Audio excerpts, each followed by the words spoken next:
तो कल के सेशन के मैंने रिकॉर्डिंग्स और जो भी हमने प्रैक्टिस फाइल, जो भी हमने स्लाइड्स यूज की थी अपने कल के सेशन में, वो मैंने गूगल ड्राइव पे अपलोड कर दिए हैं, और उनका एक्सेस भी आप लोगों ने जो ईमेल आईडीज दी थी उनको मैंने दे दिया है।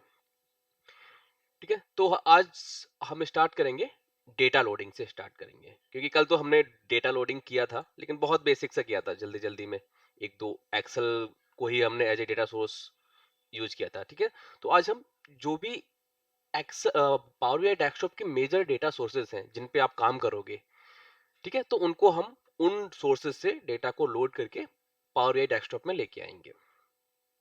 ठीक है, तो ठीक है, जैसे हमने कल देखा था बहुत सारे डेटा सोर्सेज होते हैं, लेकिन लेकिन ये रेयरली सारे डेटा सोर्सेज हमें काम आते हैं, लेकिन जो उनमें से बहुत मेन डेटा सोर्सेज हैं उनको हम आज कनेक्ट करेंगे।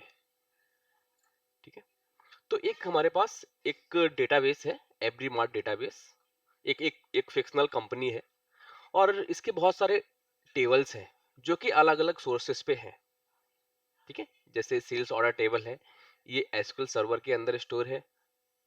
सेल्स पर्सन और हाँ, सेल्स ऑर्डर और सेल्स पर्सन एसक्यूएल सर्वर में स्टोर है, और स्टोर और सेल्स टारगेट के नाम से दो टेबल हैं जो कि शेयर पॉइंट के अंदर स्टोर है। तो शेयर पॉइंट में बता दूं, ये वन ड्राइव की तरह ही होता है जहां पे हम अपना डेटा क्लाउड पे स्टोर कर सकते हैं। ठीक है, प्रोडक्ट एक्सेल के अंदर है, हेल्प डेस्क सीएसवी फॉर्मेट में है ना, एम्प्लॉय का डेटा, ये सारी फाइल है ना, सब सब कुछ डेटा हमारा पीडीएफ फॉर्म में है। तो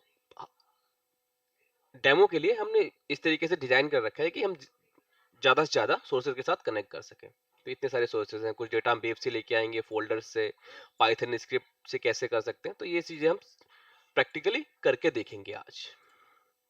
ठीक है, तो चलते हैं।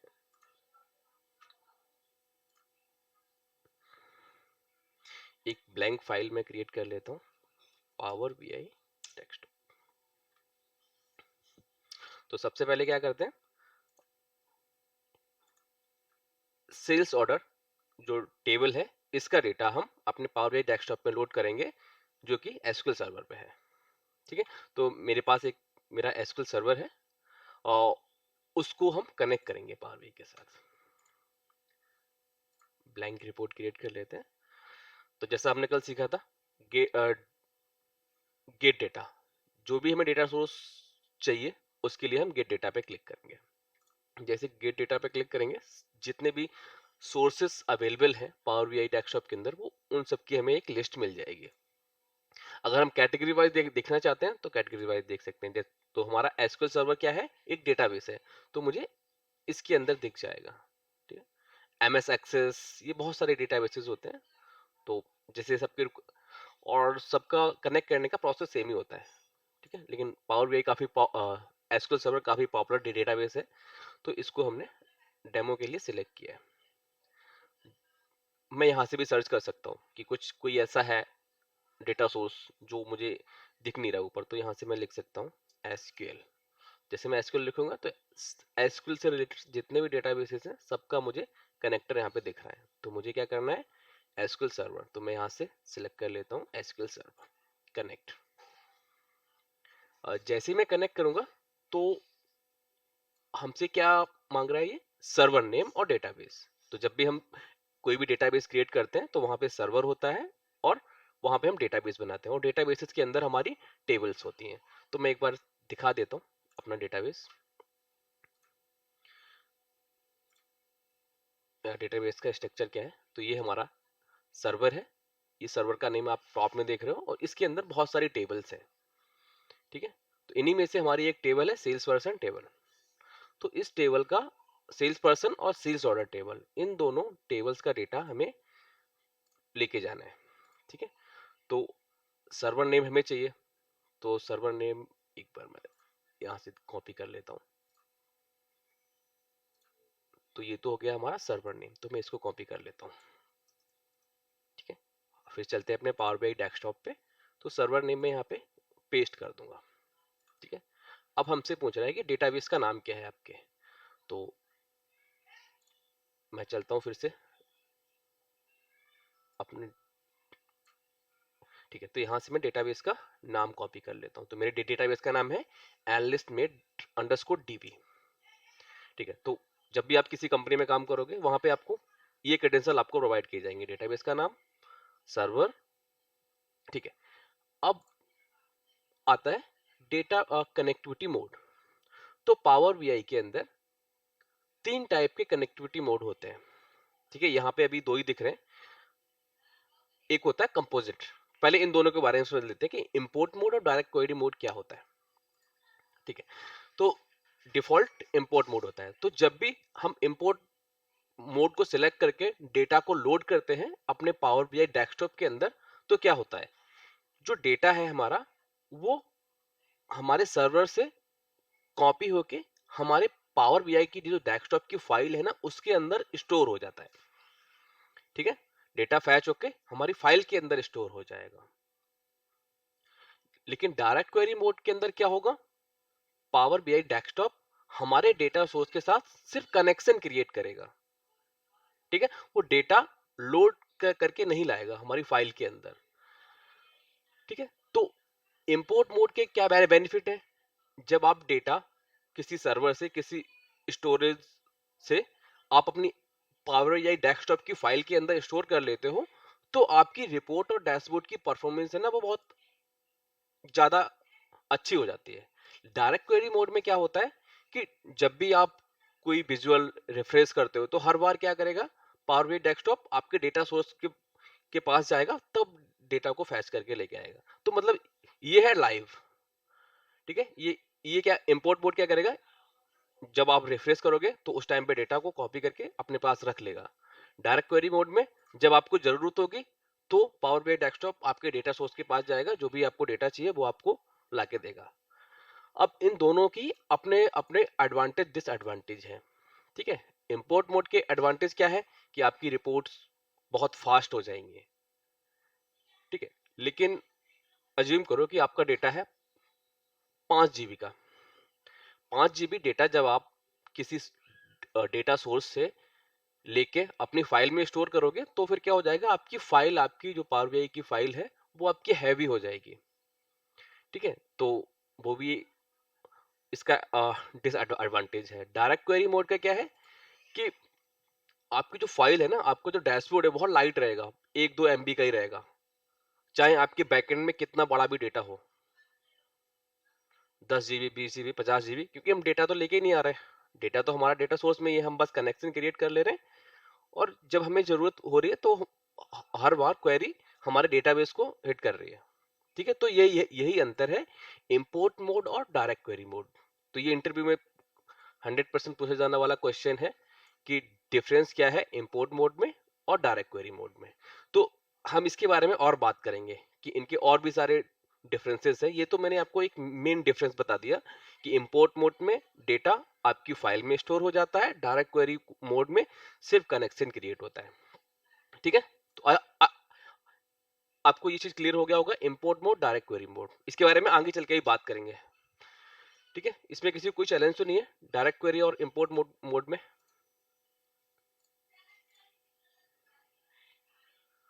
No sir. क्लियर है ना आनंद, डायरेक्ट क्वेरी मोड और इंपोर्ट मोड का डिफरेंस?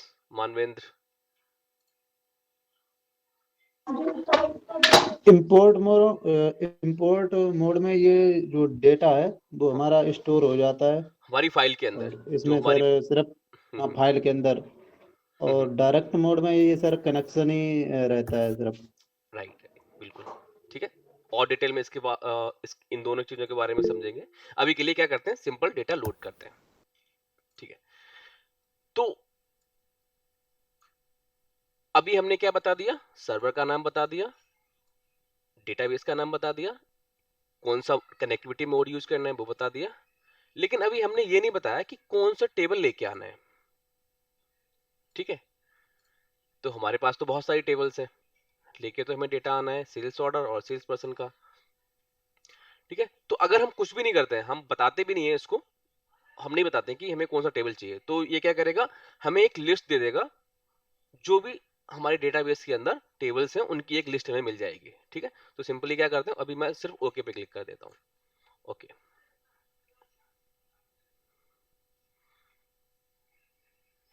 ठीक है। तो जितनी भी टेबल्स थी हमारे डेटा बेस के अंदर, उन सभी की मुझे लिस्ट यहाँ पे दिख रही है। ठीक है, तो मैं क्या कर सकता हूँ, मुझे सेल्स ऑर्डर टेबल चाहिए, सेल्स पर्सन टेबल चाहिए। ठीक है, तो मैंने इन दोनों को सिलेक्ट कर लिया और प्रीव्यू देख सकता हूँ अपने डेटा का कि मेरा डेटा क्लीन है। ठीक है, मुझे कोई डेटा में प्रॉब्लम नहीं दिख रही है, तो मैं डेटा को सिंपली लोड कर सकता हूँ। अगर मुझे कुछ प्रॉब्लम दिखती है इस डेटा के अंदर, तो मैं लोड पे ना क्लिक करके ट्रांसफॉर्म डेटा पे क्लिक करता और जो भी प्रॉब्लम है डेटा के अंदर उसको मैं फिक्स करता। तो अभी के लिए हम सिर्फ डेटा को लोड कर रहे हैं, तो अभी ट्रांसफॉर्म डेटा पे नहीं जाते। मैं सिंपली क्लिक करूंगा लोड पे।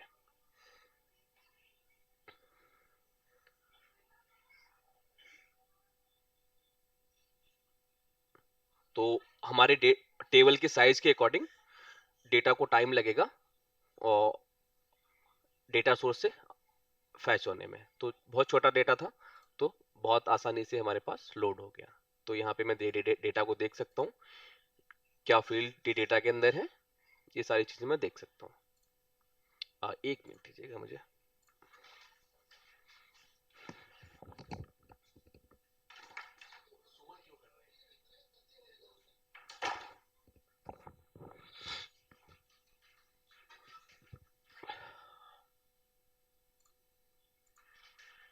ठीक है, तो मैं कहाँ पे था, हमारा डेटा लोड हो गया था।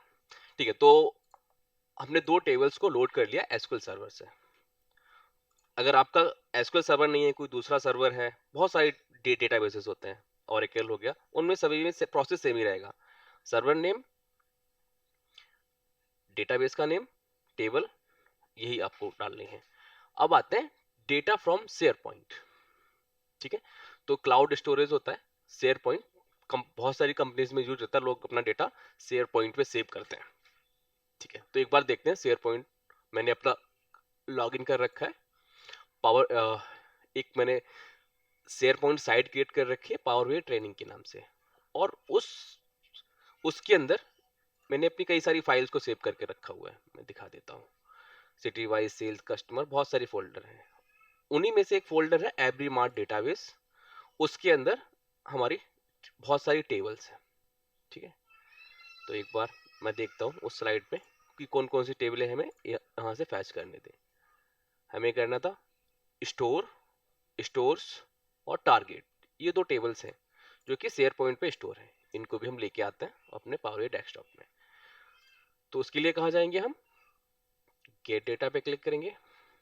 गेट डेटा पे क्लिक करने के बाद अगर मुझे दिख जाता है यहाँ पे आसानी से तो खोज लेंगे, नहीं तो यहाँ जैसे मुझे दिख रहा है यहाँ पे, क्योंकि मैंने जो रिसेंटली मैंने जो डेटा सोर्स उसको यूज किया होगा वो मुझे दिख जाते हैं टॉप में रिसेंट में। तो शेयर पॉइंट फोल्डर, ठीक है, कनेक्ट पे क्लिक करेंगे। कनेक्ट पे क्लिक करने के बाद अब हमसे ये यूआरएल मांग रहा है, क्योंकि हमारा डेटा कहाँ है, क्लाउड पे है, तो लोकल सिस्टम में नहीं है। तो यहाँ पे हमें यूआरएल पास करनी होगी। तो यूआरएल कहाँ से लेंगे, हम लेंगे अपने शेयर पॉइंट साइट का यूआरएल, कॉपी करते हैं। ठीक है, ये हमारा हो गया यूआरएल। तो पूरा हमें कॉपी नहीं करना है, हमें इतना ही कॉपी करना है। ठीक है, इतना ही। ये चीज आपको ध्यान, अगर मैं पूरा कॉपी पेस्ट कर दूंगा तो एरर आएगा। ठीक है, तो मैंने पावर बी ट्रेनिंग्स तक, साइट्स के आगे तक का ही करना है हमें कॉपी। तो मैंने जस्ट कॉपी किया। अब आता हूँ अपने पावर बी डेस्कटॉप पे, यहाँ पे मैं उस यूआरएल को कर दूंगा पेस्ट।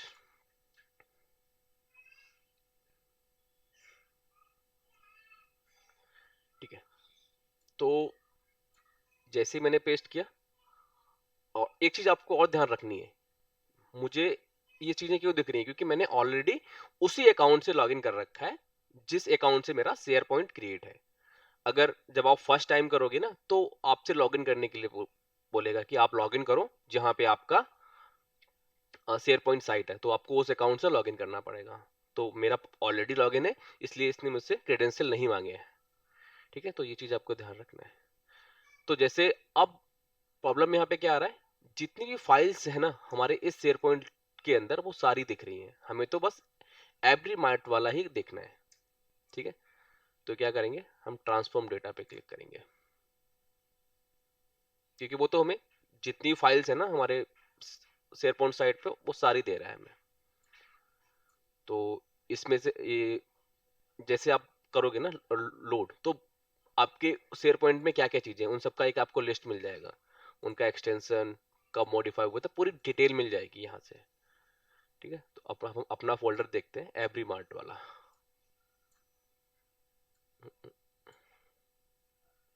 ठीक है, तो एवरी मार्ट करके, तो इसमें से मैं यहाँ से चूज कर लूंगा थर्ड वाला।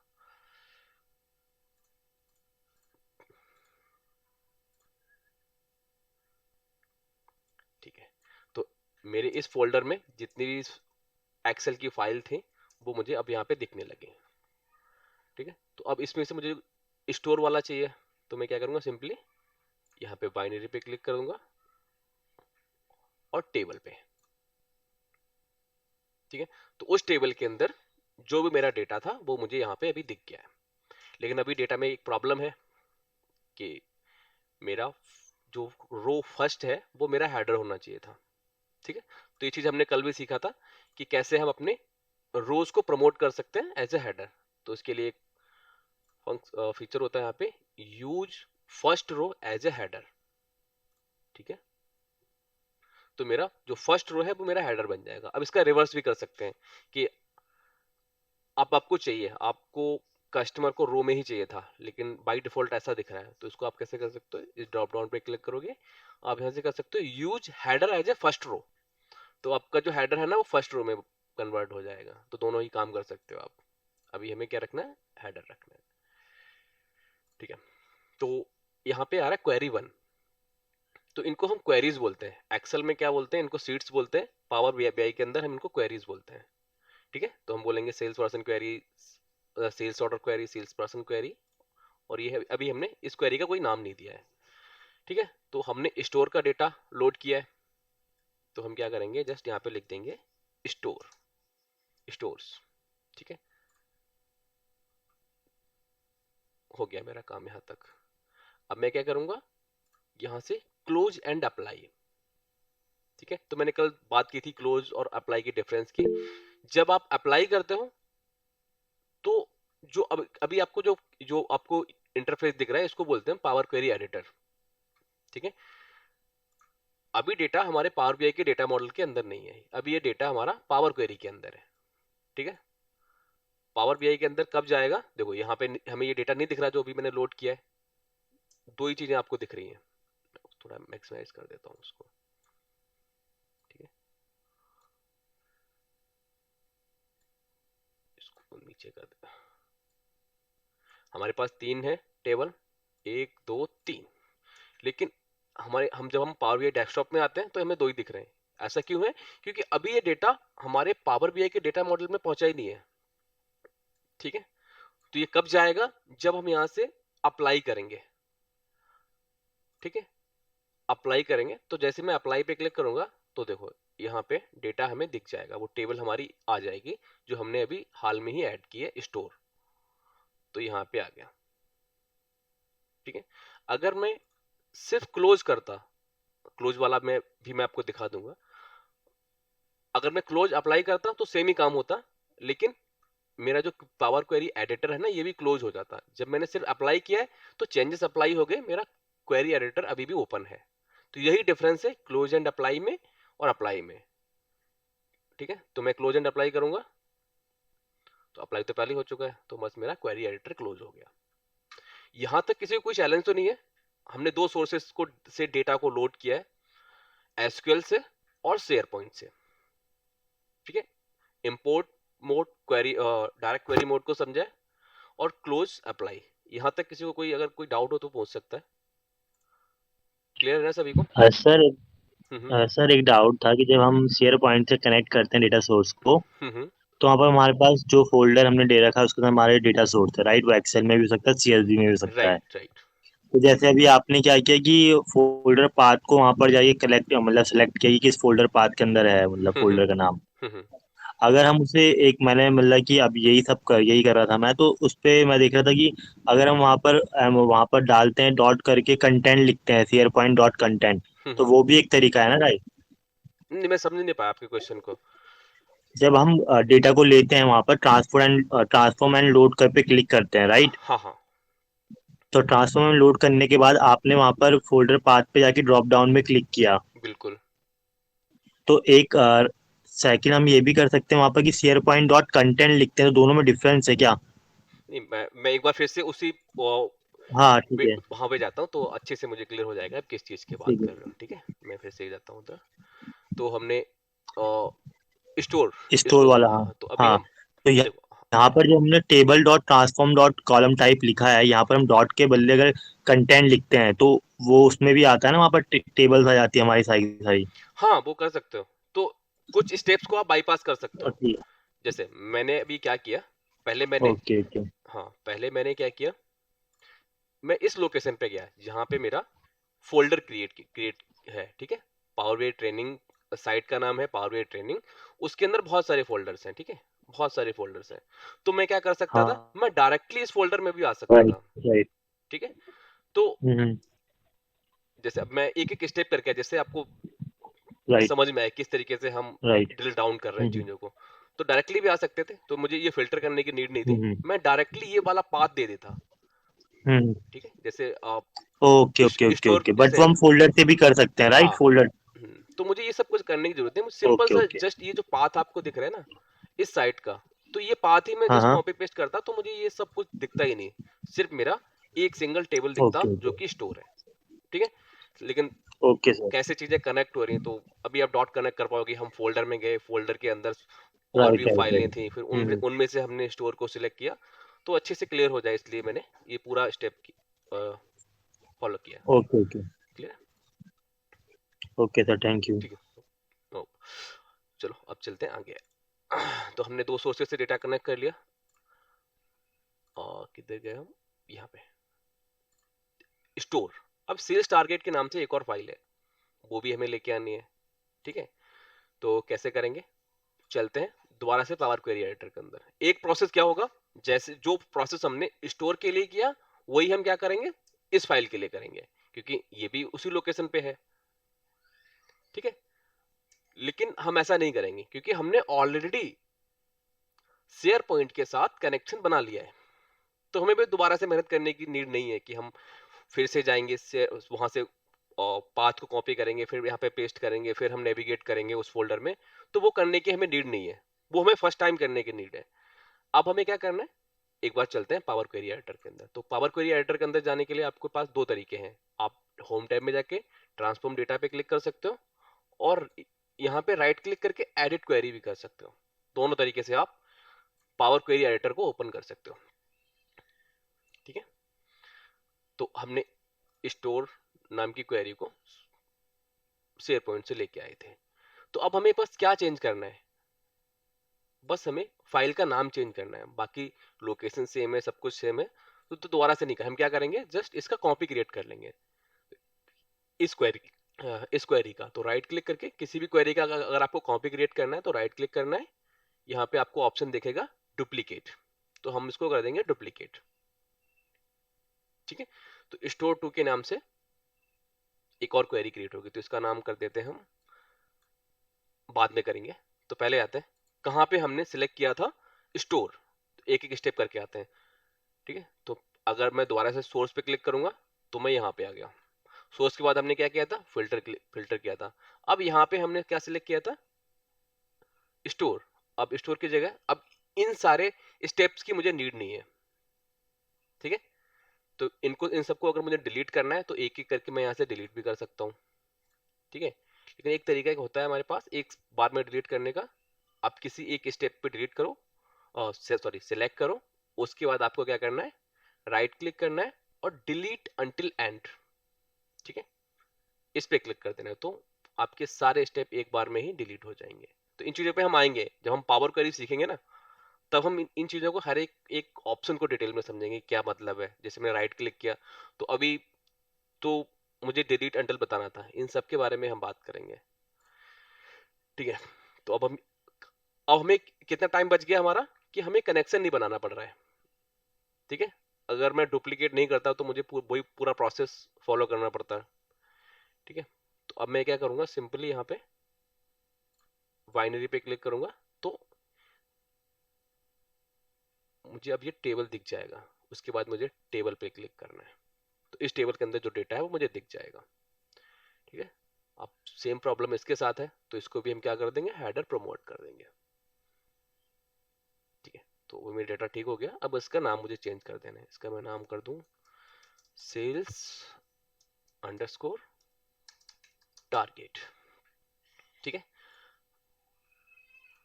अब देखते हैं, अब यहाँ पे हमने क्या क्या क्या चीजें ट्राई कर ली थी, अप्लाई और क्लोज। देखो अब मैं सिर्फ करूंगा क्लोज। जैसे मैंने क्लोज किया तो देखो अभी भी यहाँ पे कोई आपको 3 ही टेबल दिख रही हैं। हमने एक नया सेल्स टारगेट का टेबल बनाया है, मतलब क्वेरी बनाया है, वो नहीं दिख रहा है क्योंकि हमने वहां पे सिर्फ क्लोज किया था।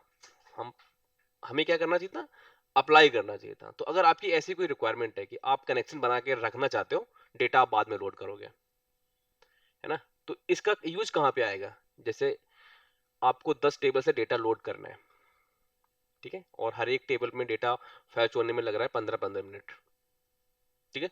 तो अब एक टेबल लोड करोगे, फिर 15 मिनट वेट करोगे, ठीक है। जब एक टेबल का डेटा लोड हो जाएगा, फिर आप दूसरी टेबल स्टार्ट करोगे। तो आप क्या कर सकते हो, सिर्फ क्लोज कर दो, ठीक है। जब आपको रिक्वायरमेंट हो तब अप्लाई कर दो आप, ठीक है। तो ये इसका होता है यूज केस। तो मैं अपने काम कर ले रहा हूँ जो मुझे काम करना है। जब मुझे जरूरत होगी तो मैं क्या कर दूंगा, अप्लाई चेंजेस पे क्लिक। तो जो चेंजेस पेंडिंग थे, जो हमने काम पावर क्वेरी के अंदर किया था, वो अब अप्लाई हो रहे हैं, अब पुश हो रहे हैं डेटा मॉडल के अंदर हमारे, ठीक है। तो आई होप आपको क्लोज एंड अप्लाई, अप्लाई और क्लोज के बारे में डिफरेंस पता चल गया होगा, ठीक है। तो 2 काम हमारे हो गए। और हाँ, तो अब हमारी 2 टेबल आ गई, ठीक है। अब आते हैं एक्सेल। तो एक्सेल तो हमने कल ही यूज किया था, ठीक है। तो प्रोडक्ट नाम की एक टेबल है जो कि एक्सेल फॉर्मेट में है। तो एक्सेल से भी हम करके देखते हैं। एक्सेल के लिए सिंपली यहाँ पे क्लिक कर देंगे, जिस लोकेशन पे हमारी फाइल है उसमें जाएंगे। तो प्रोडक्ट नाम से एक फाइल है इस लोकेशन पे, तो इसको हम लोड कर लेते हैं। और ये जो फाइल्स है ना, मैं आपको दूंगा, ठीक है। ये जो सारी फाइल्स मैं यूज कर रहा हूँ, ये सारी फाइल्स आपको गूगल ड्राइव पे मिल जाएंगी। वहां पे आप अपने आप प्रैक्टिस कर सकते हो। और जब आपको बस 2 ही चीजों में चैलेंज आएगा। एक शेयर पॉइंट, क्योंकि ये मेरी लोकेशन पे है, तो उसका भी मैं आपको एक्सेस दे दूंगा। और जो लोग ईमेल आईडी शेयर किए उनको एक्सेस मिल जाएगा, उनको एरर नहीं आएगा। एसक्यूएल सर्वर में आपको एरर आएगा, ठीक है, क्योंकि वो उसके क्रेडेंशियल मैं आपको नहीं दे सकता। तो अब अगर आपके पास कोई अपना एसक्यूएल सर्वर हो तो टेस्टिंग के लिए आप उसको यूज कर सकते हो कि कैसे कनेक्ट करते हैं, ठीक है। तो कहाँ पे थे हम, एक्सेल फाइल को लोड कर रहे थे। तो हमारी एक्सेल फाइल के अंदर एक ही सीट है, तो एक ही दिख रही है हमें। अगर मल्टीपल होती तो हम मल्टीपल में से सिलेक्ट कर सकते थे। प्रोडक्ट, हमें डेटा का प्रीव्यू दिख गया, डेटा ठीक है, कोई प्रॉब्लम नहीं आ रही है। सिंपली मैं लोड पे क्लिक कर दूंगा कि मुझे पावर क्वेरी में इसको ले जाने की नीड नहीं है, क्योंकि डेटा मेरा क्लीन है, ठीक है। तो प्रोडक्ट नाम से एक टेबल था, वो भी हमारा ऐड हो गया। अब नेक्स्ट कौन सी टेबल है हमारी, CSV। CSV में हेल्प डेस्क डेटा के नाम से एक फाइल है, ठीक है। तो एक्सेल और CSV का आइकन एक जैसा ही दिखता है, वो एक्सेल की तरह दिखती है, एक्सेल में ही ओपन होती है, लेकिन वो कॉमा सेपरेटेड फाइल होती है, ठीक है। तो उनको हम कहाँ से ऐड करते हैं, अगर हम एक्सेल पे क्लिक करेंगे और मैं CSV मुझे दिखेंगी नहीं यहाँ पे, क्योंकि मैंने एक्सेल पे क्लिक किया है। तो जिन फाइल का एक्सटेंशन XLSX है, वही फाइल्स मुझे यहाँ पे दिखेंगी, जबकि इस फोल्डर के अंदर मेरी CSV की भी फाइल है, ठीक है। तो कुछ लोग कंफ्यूज हो जाते हैं कि भाई मेरी फाइल मुझे दिख नहीं रही यहाँ पे। तो जैसे मैं दिखाता हूँ यहाँ पे इतनी सारी फाइल्स है, ठीक है। मुझे दिख कौन सी रही है, सिर्फ एक्सेल वाली फाइल्स ही दिख रही है, अटेंडेंस और प्रोडक्ट, जो कि यहाँ पे है अटेंडेंस और प्रोडक्ट। बाकी क्यों नहीं दिख रही है, क्योंकि उनका एक्सटेंशन XLX नहीं है, ठीक है। तो CSV के लिए हम क्या करेंगे, यहाँ पे हमें दिख जाता है कॉमन डेटा सोर्सेस के अंदर टेक्स्ट एंड CSV। अगर आपकी कोई नोटपैड की फाइल है या आपकी कोई CSV फाइल है तो वो इसी कनेक्टर के थ्रू आप लोड करोगे, ठीक है। तो देखो मैंने टेक्स्ट एंड CSV के क्या, एक ब्रांच नाम की एक फाइल है जो कि नोटपैड में है, हेल्प डेस्क डेटा के नाम से एक फाइल है जो कि CSV में है, ठीक है। तो दोनों हमें दिखती हैं, तो दोनों एक जैसी हैं, ठीक है। तो हम कहते हैं सबसे पहले हेल्प डेस्क डेटा को लोड,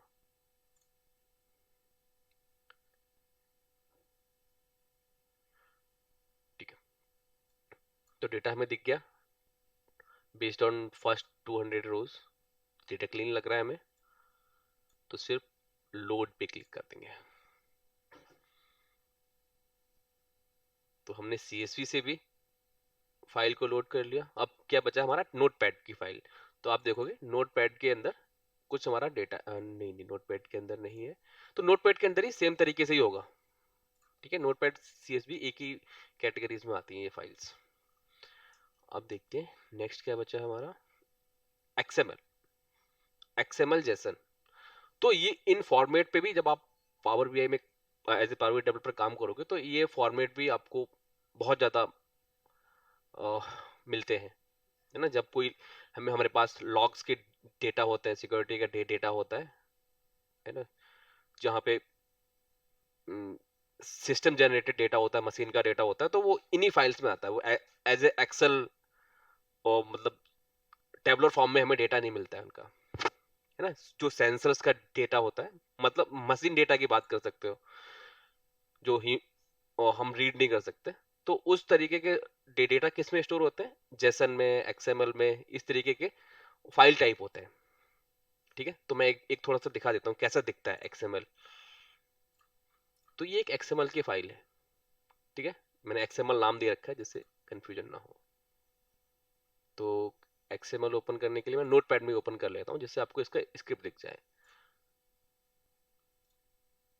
ठीक है। तो ये डेटा है, ठीक है। जिस तरीके से हम एक्सेल में डेटा स्टोर करते हैं ना, उसी इसमें भी डेटा ही स्टोर है, लेकिन आपको थोड़ा कोड की तरह दिख रहा होगा ये डेटा, है ना। तो इस तरीके के डेटा सेट को भी आपको कनेक्ट करना पड़ सकता है अपने पावर बीआई के साथ, ठीक है। ये हो गया XML। आप देखते हैं ये अभी आपको दिख रहा होगा कोड, कुछ समझ में नहीं आ रहा कि क्या हो रहा है इसके अंदर, लेकिन आप थोड़ा ध्यान से रीड करो तो ये क्या है, ये हमारा डेट नाम से फील्ड है, ठीक है। ये हमारा प्रोडक्ट नाम का फील्ड है, उसके अंदर वैल्यूज है, प्राइस 50, इस तरीके से डेटा है, ठीक है। तो इस तरीके को डेटा को अगर हम सीधा कॉपी पेस्ट करेंगे तो पावर बीआई प्रोसेस ही नहीं कर पाएगा, ठीक है। तो इसके लिए भी क्या है, हमारे पास कनेक्टर है, ठीक है। जाते हैं गेट डेटा, मोर पे जाएंगे, क्योंकि ये इतना कॉमन कनेक्टर नहीं है तो इसलिए ऊपर नहीं दिख रहा है। अभी मैंने रिसेंटली यूज किया XML जैसे, तो दिख रहा है मुझे यहाँ पे। अगर आपको नहीं पता चले तो यहाँ पे टाइप कर देना आप XML, तो आपको दिख जाएगा। क्लियर है। तो सिलेक्ट करते हैं, कनेक्ट पे क्लिक करते हैं, ठीक है। तो जहां पे भी आपकी XML की फाइल है उस लोकेशन पे जाके आप उसको सिलेक्ट कर लो, ठीक है। ओपन करेंगे तो देखो पावर बीआई ने उस XML को फाइल को प्रोसेस करके कुछ हमें इस तरीके से रिजल्ट दिया, ठीक है। तो यहाँ पे तो आपको कोड दिख रहा था,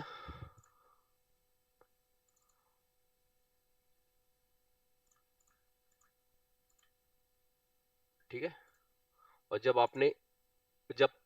पावर बीआई डेस्कटॉप ने इसको प्रोसेस किया तो हमें रिजल्ट मिल गया जैसा हमें चाहिए था अपनी रिपोर्ट्स के लिए ना। जैसे भी आप यूज करना चाहो उसको आप यूज कर सकते हो, लेकिन डेटा आपको मिलेगा XML में ही, ठीक है। इससे रिलेटेड किसी का कुछ डाउट तो नहीं है XML से रिलेटेड?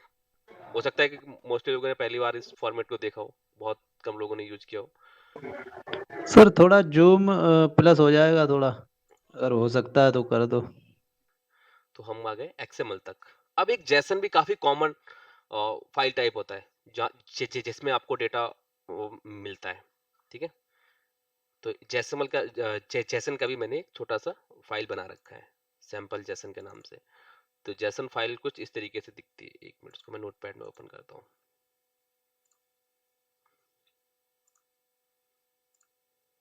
ठीक है, जेसन का डेटा इस तरीके से दिखेगा आपको।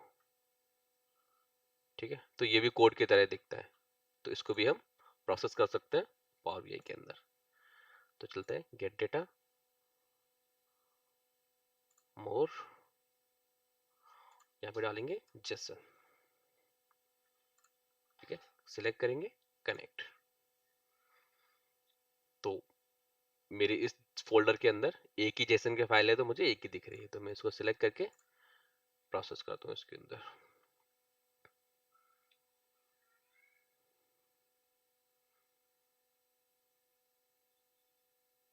ठीक है, तो इसने पावर क्वेरी ऑटोमेटिकली ओपन कर लिया। ठीक है, और स्टेप्स भी खुद ही उसी कोड के अंदर ही थे इसके, तो इसलिए इसने डायरेक्ट पावर क्वेरी को ओपन करके हमें दिया है। तो ये एक छोटा सा डेटा है, सैंपल डेटा है। ठीक है, सैंपल जैसन नाम लिख देता हूँ इसका, जैसन। ठीक है, क्लोज एंड अप्लाई पे करेंगे तो जेसन फाइल का भी डेटा हमारा लोड हो गया है। अब क्या बचा है हमारा, डेटा फ्रॉम पीडीएफ। ठीक है, तो पीडीएफ एक सिटी नाम से पीडीएफ है, इसके अंदर कुछ सिटीज का डेटा है, तो पावर बीआई इसको भी प्रोसेस कर लेगा। ठीक है, पीडीएफ में डेटा है आपका, और ये टेक्स्ट फॉर्मेट में हमें दिखेगा वहां पे, तो एक बार इसको भी करते हैं प्रोसेस। गेट डेटा पे क्लिक करेंगे, यहाँ पे सर्च करेंगे पीडीएफ, पीडीएफ कनेक्ट। जहाँ पे मेरी पीडीएफ फाइल है उस लोकेशन पे जाके मैं उसको लोड कर दूंगा पावर बीआई डेस्कटॉप के अंदर। तो देखो ये खुद ही प्रोसेस करेगा। ठीक है, तो अब जितनी भी टेबल्स थी मेरे उस पीडीएफ के अंदर, वो सारी मुझे दिख रही है यहाँ पे, तो उनके अंदर कौन सी टेबल मुझे चूज करनी है वो मुझे यहाँ से देखनी है। ठीक है, तो दोनों में सेम सेम टाइप का ही डेटा है, सेम डेटा है, तो इनमें से किसी एक को मैं सिलेक्ट करके लोड करा लेता हूँ। लोड कराऊंगा तो डेटा इसी फॉर्म में दिखेगा, लेकिन हमें हेडर में प्रॉब्लम है, तो ट्रांसफॉर्म डेटा इसका हेडर फिक्स कर देते हैं।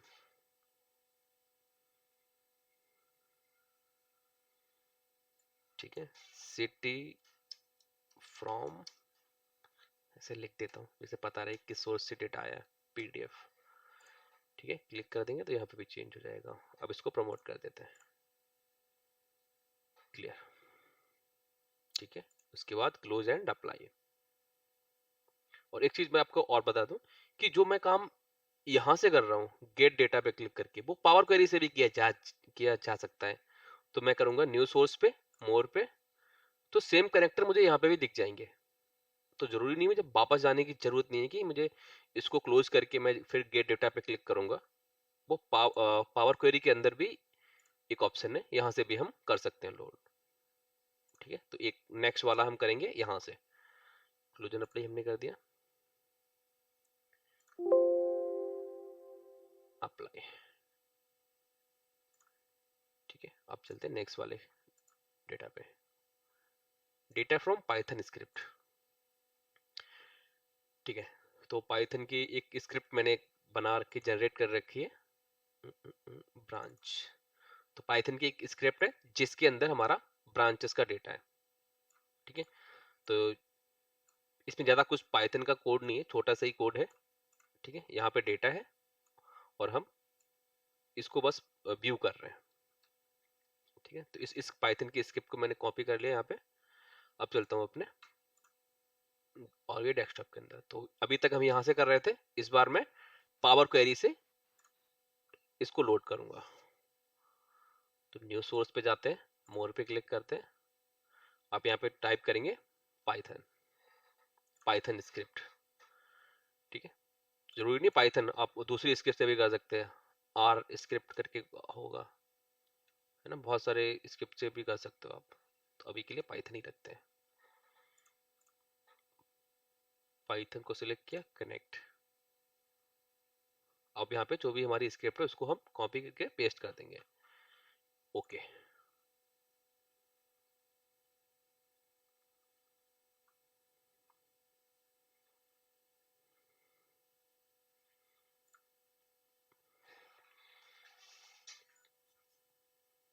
ब्रांच डेटा के नाम से टेबल थी, वो टेबल हमें दिख रही है यहाँ पे। सिंपल कर देंगे। ओके, इस बार अब हमसे उसने ये नहीं पूछा कि लोड करना है या ट्रांसफॉर्म करना है, क्योंकि हम ऑलरेडी ट्रांसफॉर्म के अंदर ही है। Close and apply.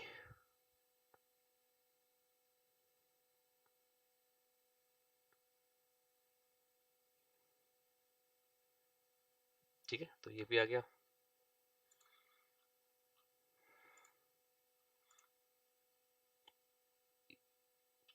Data from folder, ठीक है। अब कुछ आपकी इस तरीके से रिक्वायरमेंट है कि आपके पास एक डेटा है सेल्स का, और वहां पे हर महीने एक फाइल आती है। फॉर एग्जांपल मैं दिखाता हूँ किधर है, जैसे मैंने बना रखा है ना, लोडिंग डेटा, अटेंडेंस का एक फोल्डर है, ठीक है। अटेंडेंस नाम का फोल्डर है, उसमें हर हर महीने एक फाइल अपडेट की जाती है, जनवरी फरवरी, तो जैसे जैसे मंथ बढ़ते जाएंगे तो इस फोल्डर के अंदर फाइल हर बार अपडेट होती रहेगी, ठीक है। अब इसमें एक चैलेंज है कि अगर मैं इन फाइल्स को लोड कर लेता हूं, सिंपली कैसे, अटेंडेंस फोल्डर में जाके एक एक फाइल लोड कर लूंगा। तो मैंने जनवरी का कर लिया, फरवरी का कर लिया, और इस रिपोर्ट को मैंने पब्लिश कर दिया यूजर्स के साथ। अब जब नेक्स्ट मंथ का कोई फाइल आएगा तो मुझे उस रिपोर्ट में दोबारा से एक नई टेबल ऐड करनी पड़ेगी। तो ये एक प्रॉब्लम है। तो इस प्रॉब्लम को कैसे सॉल्व करेंगे, अगर हम इंडिविजुअल फाइल को सिलेक्ट ना करके एक फोल्डर सिलेक्ट कर दें, ठीक है, एक फोल्डर लोड करा दें पावर बीआई के अंदर। तो जैसे इस फोल्डर को अगर हम पूरा फोल्डर, चाहे इसके अंदर एक फाइल हो, चाहे दो फाइल हो, चाहे तीन फाइल हो, जितनी भी फाइल्स है ना वो सारी लोड करा दो। और जैसे ही अगले महीने कोई नई फाइल इस फोल्डर के अंदर अपलोड करेगा कोई, तो उस फाइल को भी automatically power BI desktop power BI consider कर लेगा, मतलब उसको भी अपेंड कर लेगा, ठीक है। तो इस तरीके की प्रॉब्लम को सॉल्व करने के लिए हम क्या करते हैं, फोल्डर्स का यूज करते हैं, कि जहां पे हमारी फाइल्स हर महीने या डेली बेसिस पे ऐड होती रहेंगी, ठीक है। तो चलते हैं यहाँ पे गेट डेटा। अब फोल्डर फोल्डर वैसे मुझे यहाँ पे भी दिख रहा है, तो यहीं से सेलेक्ट कर ले रहे हैं फोल्डर, ठीक है। तो ब्राउज करके जाना है, ब्राउज करके जाएंगे तो टाइम लगेगा, तो मैं क्या करता हूँ, यहाँ से इसका पाथ कॉपी कर लेता हूँ, ठीक है, अटेंडेंस फोल्डर का। तो मैं यहाँ से कॉपी करके इस पाथ को उधर पेस्ट कर देता हूँ, फोल्डर पाथ पे, सिंपल। ओके, तो देखो जितनी भी फाइल्स थी हमारे उस फोल्डर के अंदर वो मुझे यहाँ पे दिखने लगी हैं, ठीक है। जनवरी का एक फाइल है, फरवरी की एक फाइल है। मैं क्या करता हूँ, इन दोनों फाइल को अब हमें क्या करना है, कंबाइन भी करना है, ठीक है। एक एक तो नहीं चाहिए, हमें कंबाइन करके चाहिए कि एक फाइल में क्वेरी, फाइल जरूर दो है मेरे पास, लेकिन मेरी क्वेरी एक जनरेट होनी चाहिए अटेंडेंस के नाम से, ठीक है। तो मैं क्या कर दूंगा, सिर्फ यहाँ पे एक ऑप्शन आ रहा है कंबाइंड एंड ट्रांसफॉर्म। तो कंबाइंड एंड ट्रांसफॉर्म और कंबाइन एंड लोड में क्या अंतर है, कि कंबाइन एंड ट्रांसफॉर्म में करूंगा तो कंबाइन तो हो जाएगा लेकिन पावर क्वेरी ओपन हो जाएगा, ठीक है। तो अगर हमें कुछ पावर क्वेरी में कुछ काम करना है तो हम कंबाइंड एंड ट्रांसफॉर्म डेटा पे क्लिक करेंगे। अगर कंबाइन ही करना है और लोड कर देना है तो हम कंबाइन एंड लोड पे क्लिक करेंगे। आई होप आपको ये क्लियर हो गया होगा दोनों में डिफरेंस। तो अभी सिर्फ करते हैं कंबाइंड एंड ट्रांसफॉर्म पे क्लिक।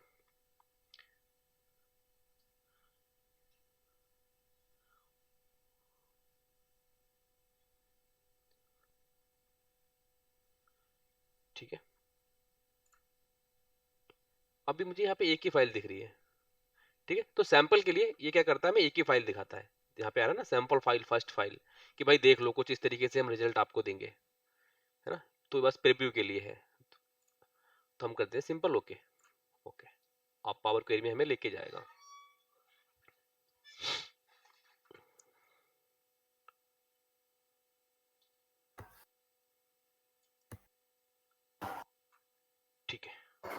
इस तरीके से कुछ हमें दिखा रिजल्ट। अब देखो कितनी फाइल इसके अंदर हमारी आई है, 2 फाइल है, ठीक है, डेटा पूरा नहीं दिख रहा है हमारा। अब दोनों का अपेंड भी हो गया है। नहीं नहीं नहीं नहीं, नहीं।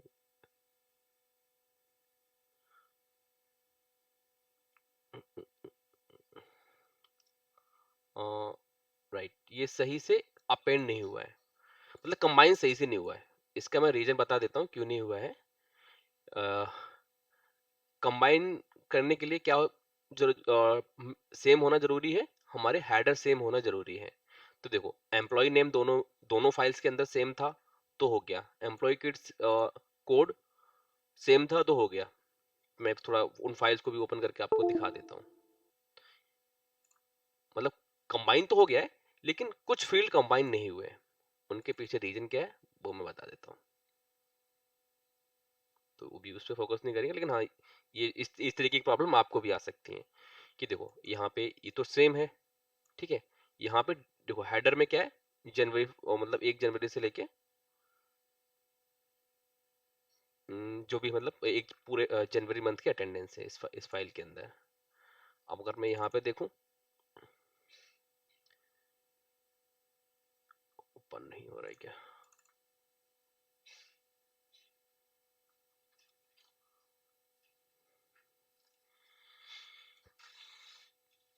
थोड़ा टाइम ले रहा है ओपन होने में।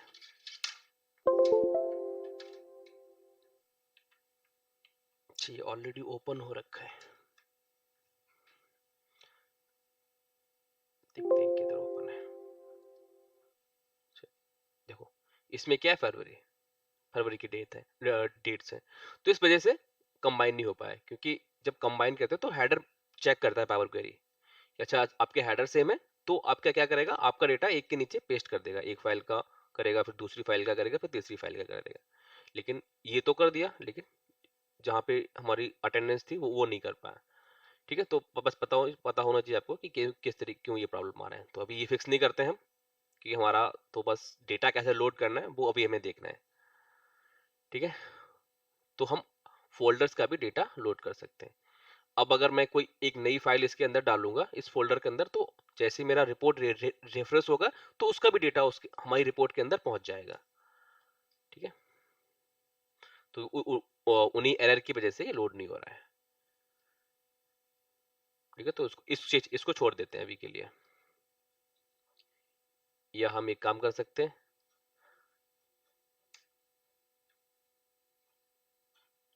अटेंडेंस में सिर्फ वही कॉलम रखते हैं जिनकी जो हमारे मैच कर रहे हैं, बाकी हटा देते हैं अभी के लिए। ठीक है, इनकी वजह से प्रॉब्लम आ रही है, इनको उड़ा देते हैं। ठीक है, अभी तक किसी को कोई चैलेंज तो नहीं आ रहा है समझने में, जो मैं डेटा लोड हम सीख रहे हैं, मल्टीपल सोर्सेस के लिए डेटा कैसे लेके आते हैं। सर आवाज़ आ रही है मेरी आपको? हाँ हाँ आवाज आ रही है। हाँ सर, मैं ये कह रहा था जो आप फाइल वहाँ से ले रहे हैं, हम्म, जो ऑलरेडी उनके नाम मेंशन रहेंगे वहाँ पे, मैं समझा नहीं आपका क्वेश्चन। कि हमको ये नेम है, जैसे अटेंडेंस फाइल है, हाँ, तो वहाँ को हमें नेम देने पड़ेंगे या पहले से ही रहेंगे? नहीं मैं बता देता हूँ, फोल्डर का नाम आपको देना है।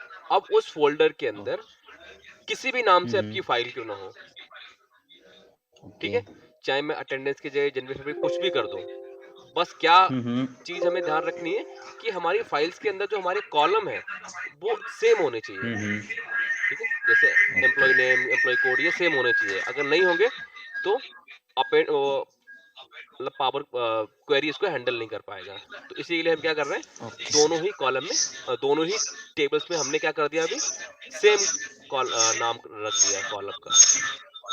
अभी आप म्यूट कर सकते हो, आपके एंड से एको आ रहा है। ओके। ठीक है, तो इसको मैं दोबारा से करके दिखाता हूँ।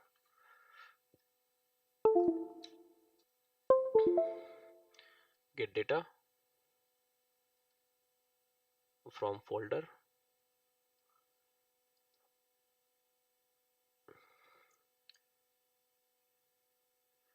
हमारे फोल्डर की लोकेशन के लिए हम अपना पाथ कॉपी कर देते हैं, यहाँ से कॉपी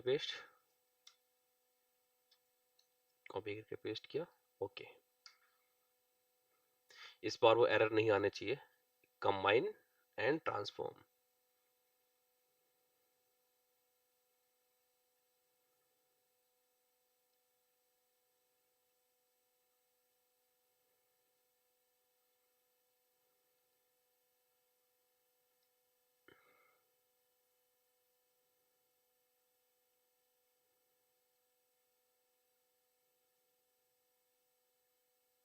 थोड़ा टाइम ले रहा है। देखो इस बार इसने हमें कोई एरर नहीं दिया है क्योंकि हमारे डेटा सेम थे। अब जो एरर आ रहा है ये किस चीज का एरर है? डेटा टाइप का एरर आ रहा होगा। एक बार देखते हैं। हाँ, एक चीज मैं और बता देता हूँ कि अगर आपको एरर देखना है कि भाई इस कॉलम के अंदर कहाँ कहाँ पे एरर है, तो अभी तो हमारा छोटा डेटा है, हम स्क्रॉल करके देख सकते हैं। जब हमारे पास मिलियंस ऑफ रिकॉर्ड होते हैं, वहां पे हमें अपने डेटा वैलिडेट करना होता है। तो कैसे करते हैं? पावर क्वेरी में एक इनबिल्ट फंक्शनलिटी है कॉलम क्वालिटी करके। व्यू में जाएंगे, कॉलम क्वालिटी। तो अभी ये शायद चल नहीं रहा है। तो ये क्या बताता है कि आपके इस फील्ड के अंदर क्या क्या एरर है। ठीक है, सिंपल से कर देते हैं, क्लोज एंड लोड। सर हाँ सर हाँ एक क्वेश्चन है। हाँ हाँ क्वेश्चन ये है कि जैसे जनवरी या फरवरी का अटेंडेंस है, हाँ हाँ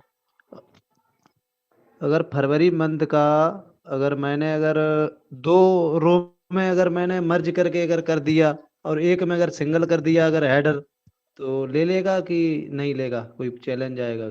समझा नहीं मैं फिर से बताओगे एग्जांपल के साथ? एग्जाम्पल ये है सर, अटेंडेंस जैसे मैंने बनाई हाँ हाँ फरवरी और जनवरी मंथ की, हाँ हाँ जैसे कि जो हेडर नहीं रहता है फरवरी मंथ का, हाँ हाँ तो अगर मैं मर्ज कर दिया, अगर एक का अगर 2 में अगर कर दिया मैंने फरवरी मंथ का ये, तो समझ गया। एक कर दिया मैंने सिंगल में, समझ गया तो प्रॉब्लम क्या का है। कोई चैलेंज आएगा? बिल्कुल चैलेंज आएगा। पावर क्वेरी मर्ज सेल को हैंडल नहीं कर पाता, तो वहां पे एरर आपको देगा। ठीक है, तो वहां पे वो काम नहीं करेगा। अभी ये कुछ एरर आ रहा है। ठीक, क्लियर हो गया ना? आप बोल रहे हो कि आपने दो सेल्स को मर्ज कर रखा है, उसमें आपने कुछ नाम लिख रखा है जी जी एम्प्लॉय नेम करके, और जी आपने वहां पे दो सेल्स को मर्ज जी। करके, तो वहां पे वो काम नहीं करेगा, एरर आएगा आपका। ठीक है, fail to save modification, server error, ओएल, ये कुछ एरर है। The key didn't match any row table. ठीक है, तो इसको बाद में कभी एक्सप्लोर करेंगे, क्योंकि हम आगे भी अगर हम डिबग करना स्टार्ट करते तो टाइम लग जाएगा। तो इसको बाद में कभी देखेंगे कि क्यों एरर ये आ रहा है हमारा जब हम फोल्डर से लोड कर रहे हैं। मतलब डेटा आपका लोड हो जा रहा है, कोई दिक्कत नहीं आ रही है, लेकिन जब वो डेटा हम पुश कर रहे हैं पावर ये के डेटा मॉडल में, तो प्रॉब्लम आ रही है। देखो यहाँ तक हमें डेटा दिख रहा है, हमें कोई चैलेंज नहीं आ रहा है। अटेंडेंस फोल्डर में डेटा हमारी पावर क्वेरी में आ गया है। ठीक है, अब हम क्या कर रहे हैं, इसको हम डेटा मॉडल में भेज रहे हैं, तो वहां पे कोई एरर आ रहा है। ठीक है, तो इसको बाद में डिबग करेंगे क्या एरर है।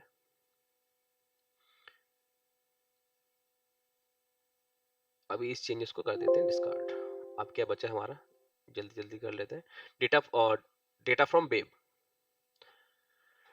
ठीक है, तो आप क्या कर सकते हो, किसी भी वेब पेज का डेटा आप पावर बीआई के अंदर लोड करा सकते हो, किसी भी वेबसाइट का।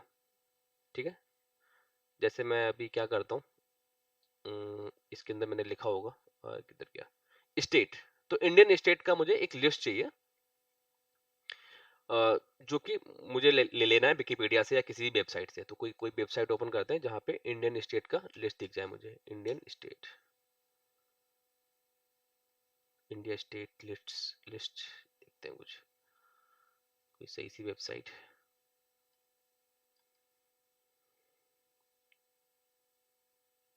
ठीक है, इसके अंदर एक लिस्ट आ रही है। ठीक, तो कोई भी आपका वेब पेज हो सकता है। जनरली लोग कॉपी पेस्ट करते हैं, तो अगर आपको डेटा डायरेक्टली लेके आना है वेब पेज से, अगर आप कॉपी पेस्ट करके भी डेटा वहां पे ले अपने जा सकता है, लेकिन उसमें क्या चैलेंज आएगा कि कोई नया स्टेट ऐड हो गया, किसी का नाम चेंज हो गया, है ना? तो वहां पे आपने हार्ड कॉपी पेस्ट किया है, तो वो अपडेट नहीं होगा।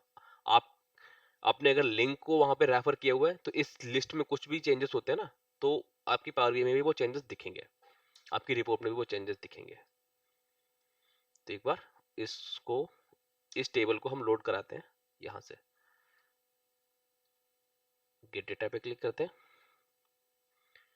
बेब यहाँ पे भी दिख रहा है, लेकिन हम यहाँ से करेंगे, यहाँ पर लिख देंगे बेब।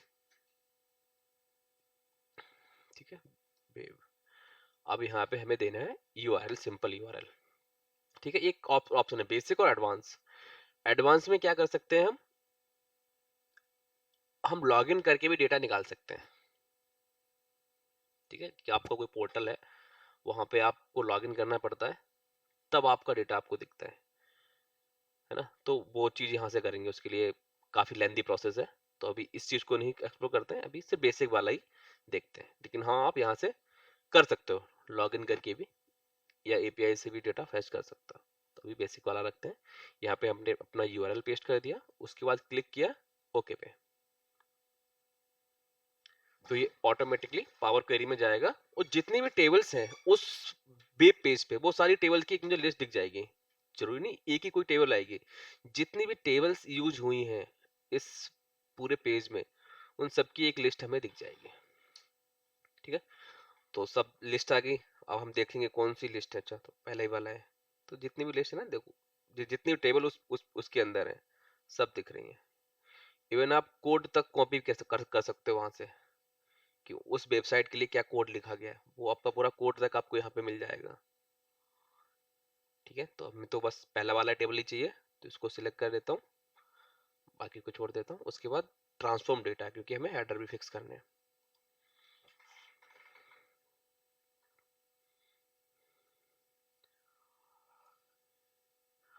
अब इसको फिक्स करने के लिए transform data, use first row as a header, अभी भी नहीं। एक और हमें इसको प्रमोट करना है, तो फिर से एक बार क्लिक कर देंगे, फिर से हो जाएगा। ठीक है, तो ये हो गया स्टेट। ठीक है, क्लोज एंड अप्लाई।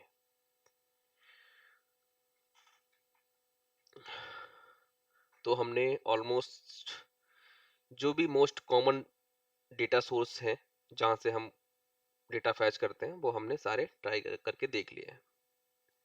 ठीक है, इसमें किसी के कुछ क्वेरी है, कोई डाउट है, तो पूछ सकता है मुझसे अभी, कि डेटा लोड करने में। और ये SQL का छोड़ के बाकी तो आप ट्राई कर ही सकते हो, ये सारी फाइल्स मैं आपको दे दूंगा, तो आप खुद से एक बार डेटा लोड करके देखना, फिर देखना क्या क्या चैलेंजेस आ रहे हैं।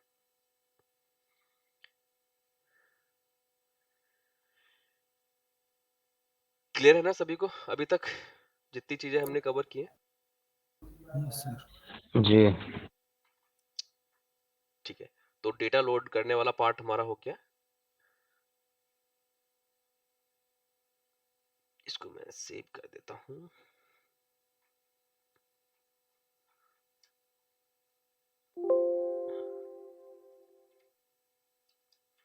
लोडिंग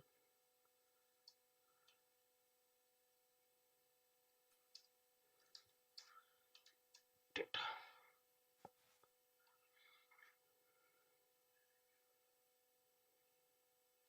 क्यों नहीं हुआ सेव?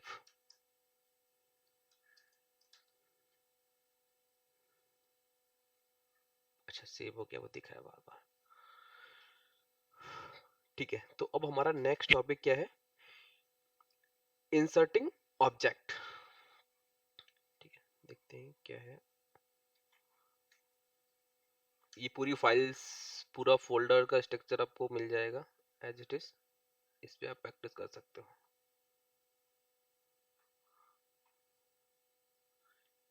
ठीक है, तो पावर BI के अंदर हम कितने तरीके के ऑब्जेक्ट को इंसर्ट करा सकते हैं, पहले उनको देख लेते हैं। फिर उसके बाद हम आएंगे अपना मेन पार्ट, विजुअल्स, क्योंकि हम सबसे ज्यादा काम इन्हीं चीजों पे करेंगे, यही विजुअल्स क्रिएट करेंगे।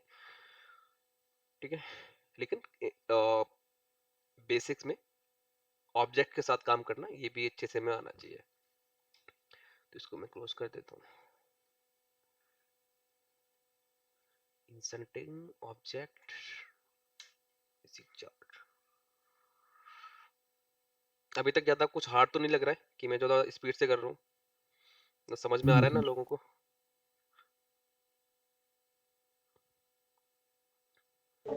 समझ में आ रहा है सर। आ रहा है, ठीक है।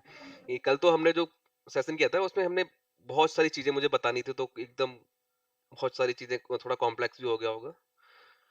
तो हमने डेटा सोर्स में कितना, आज हमने 1 घंटा लगाया है। कल तो मैं बस कितनी जल्दी से चीजें की थी। तो अब आते हैं ऐड विजुअल्स। ठीक है, तो हम कितने तरीके एक तो हमने बताया था आपको, एक मिनट एक बार लोड हो जाने देते हैं प्रॉपर तरीके से इसको।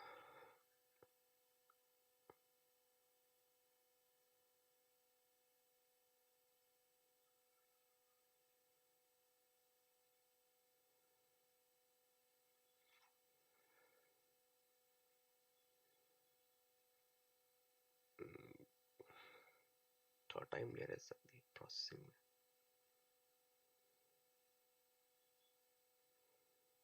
ठीक है, अभी हो गया लोड। तो कोई भी विजुअल अगर मुझे इंसर्ट कराना है तो मैं सिंपली विजुअलाइजेशन पेन के अंदर जाऊंगा, और जो भी मुझे जैसे एक ब्लैंक कॉलम चार्ट इंसर्ट कराना है तो मैं यहाँ से करा सकता हूँ। तो सिंपली एक ब्लैंक चार्ट हमारा इंसर्ट हो जाएगा। ठीक है, अब एक तरीका और होता है कि आप क्या कर दो, डायरेक्टली आप जिस फील्ड को यूज करके आपको विजुअल बनाना है उसको आप ड्रैग करके इधर ड्रॉप कर दो। ठीक है, मैं क्या करता हूँ, प्रोडक्ट सेल को यहाँ पे ड्रैग करके ड्रॉप कर देता हूँ। तो इसने ऑटोमेटिकली क्या किया, एक कॉलम चार्ट बना दिया। ठीक है, अब मैं क्या करता हूँ, देखो मैं कैटेगरी को इधर ड्रैग करके ड्रॉप करता हूँ, तो इसने क्या बना दिया, एक टेबल। ठीक है, अब मैं क्या करता हूँ, कोई और टाइप है मेरे पास, मैं ऑर्डर डेट को इधर डालता हूँ, तब भी इसने बना दिया। सेल्स को डालता हूँ तब भी ये कॉलम चार्ट बनाएगा।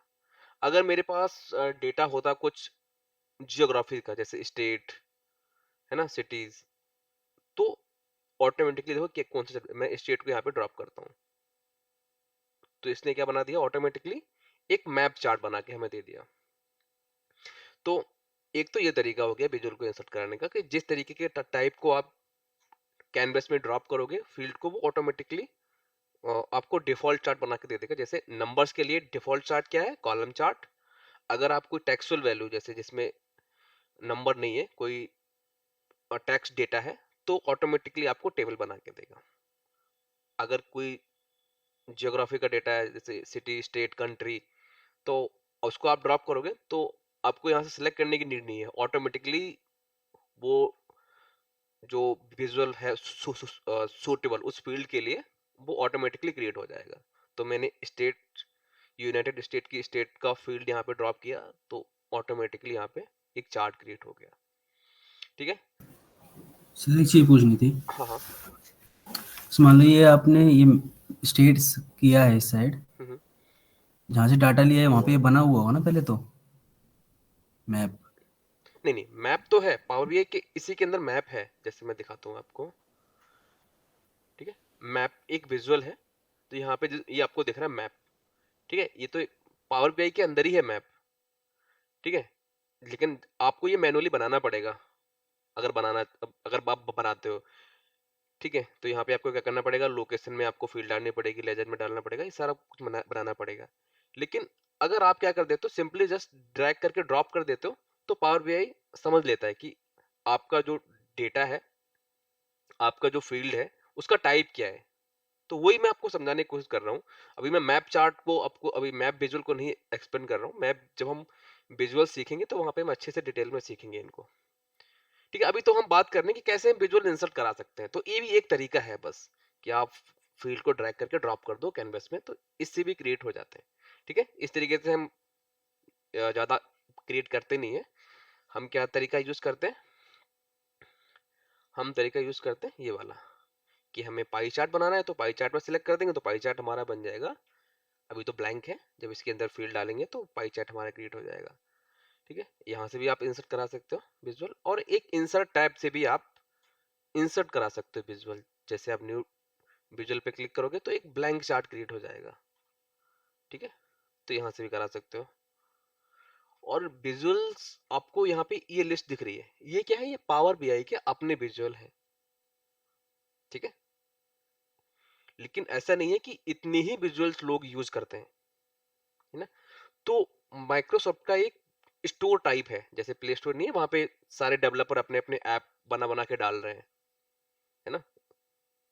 प्लेटफॉर्म तो गूगल का है, उसमें बहुत सारे लोग अपने ऐप क्रिएट करके बना रहे हैं, तो उसी तरीके से हमारे विजुअल्स के लिए भी एक स्टोर है, ठीक है। तो वहां पे लोग अपने अपने नए नए चार्ट बना के वहां पे डालते रहते हैं, तो उनको हम बाहर से भी, मतलब पावर बीआई के बाहर से भी हम विजुअल्स को लोड करा सकते हैं। जैसे मैं क्लिक करूंगा यहाँ पे गेट मोर विजुअल, यहाँ से भी करा सकता हूँ, और इंसर्ट में भी एक ऑप्शन आ रहा होगा मोर विजुअल का, ठीक है। तो मोर विजुअल फ्रॉम ऐप सोर्स, तो इसका भी एक ऐप सोर्स है, वहां से हम क्या कर सकते हैं, विजुअल्स को सर्च कर सकते हैं। बहुत सारे विजुअल्स हैं, जैसा आपको विजुअल चाहिए लोग बना बना के यहाँ पे डालते रहते हैं, और ये कुछ फ्री होते हैं, कुछ पेड भी होते हैं, ठीक है। तो यहाँ पे आपको कुछ बना बनाया चाहिए, है ना, आपको कुछ मेहनत नहीं करनी है, बस आपको फील्ड ड्रैग एंड ड्रॉप करना है। तो यहाँ पे बहुत तरीके के आपको विजुअल मिल जाएंगे, जो अलग अलग डेवलपर हैं, है ना। तो मोस्टली ट्रायल वर्जन आपको मिल जाते हैं, और आपको पेड सब्सक्रिप्शन चाहिए, मतलब आपको कंपनीज के लिए यूज करना है, तो आपको पैसे देने पड़ेंगे। वैसे मोस्टली फ्री ट्रायल मिल जाते हैं यहाँ पे, सीखने के लिए आपको कोई पैसे देने की जरूरत नहीं है इन विजुअल्स के लिए। आपको सर्च करना है, जैसे आपको कोई विजुअल सर्च करना है लाइन चार्ट के, तो मैं लिख दूंगा लाइन चार्ट। तो कितने तरीके के लाइन चार्ट बन सकते हैं, जो कि आप बाय डिफॉल्ट जो हमारे विजुअल है ना, उनसे आप नहीं बना सकते। यहाँ पे ना काफी अच्छे और मतलब बहुत कस्टमाइजेबल चीजें मिल जाती हैं यहाँ पे। तो यहाँ पे जो विजुअल है ना, वो स्टैंडर्ड है, कि उन्होंने बना के दे दिया, इसी में आप जो भी कस्टमाइजेशन कर सको कर लो, ठीक है। तो इन ये तो हमारे डिफॉल्ट हो गए, इनबिल्ट हो गए पावर बीआई डेस्कटॉप के, और हम मार्केट प्लेस से भी यहाँ पे करा सकते हैं। तो मैं एक कोई छोटा सा दिखा देता हूँ। तो एक तो मैंने यहाँ से बताया मोर विजुअल से, और यहाँ से भी कर सकते हैं। इस थ्री डॉट पे क्लिक करोगे तो गेट मोर विजुअल, ठीक है। और आप अपने विजुअल भी बना सकते हो,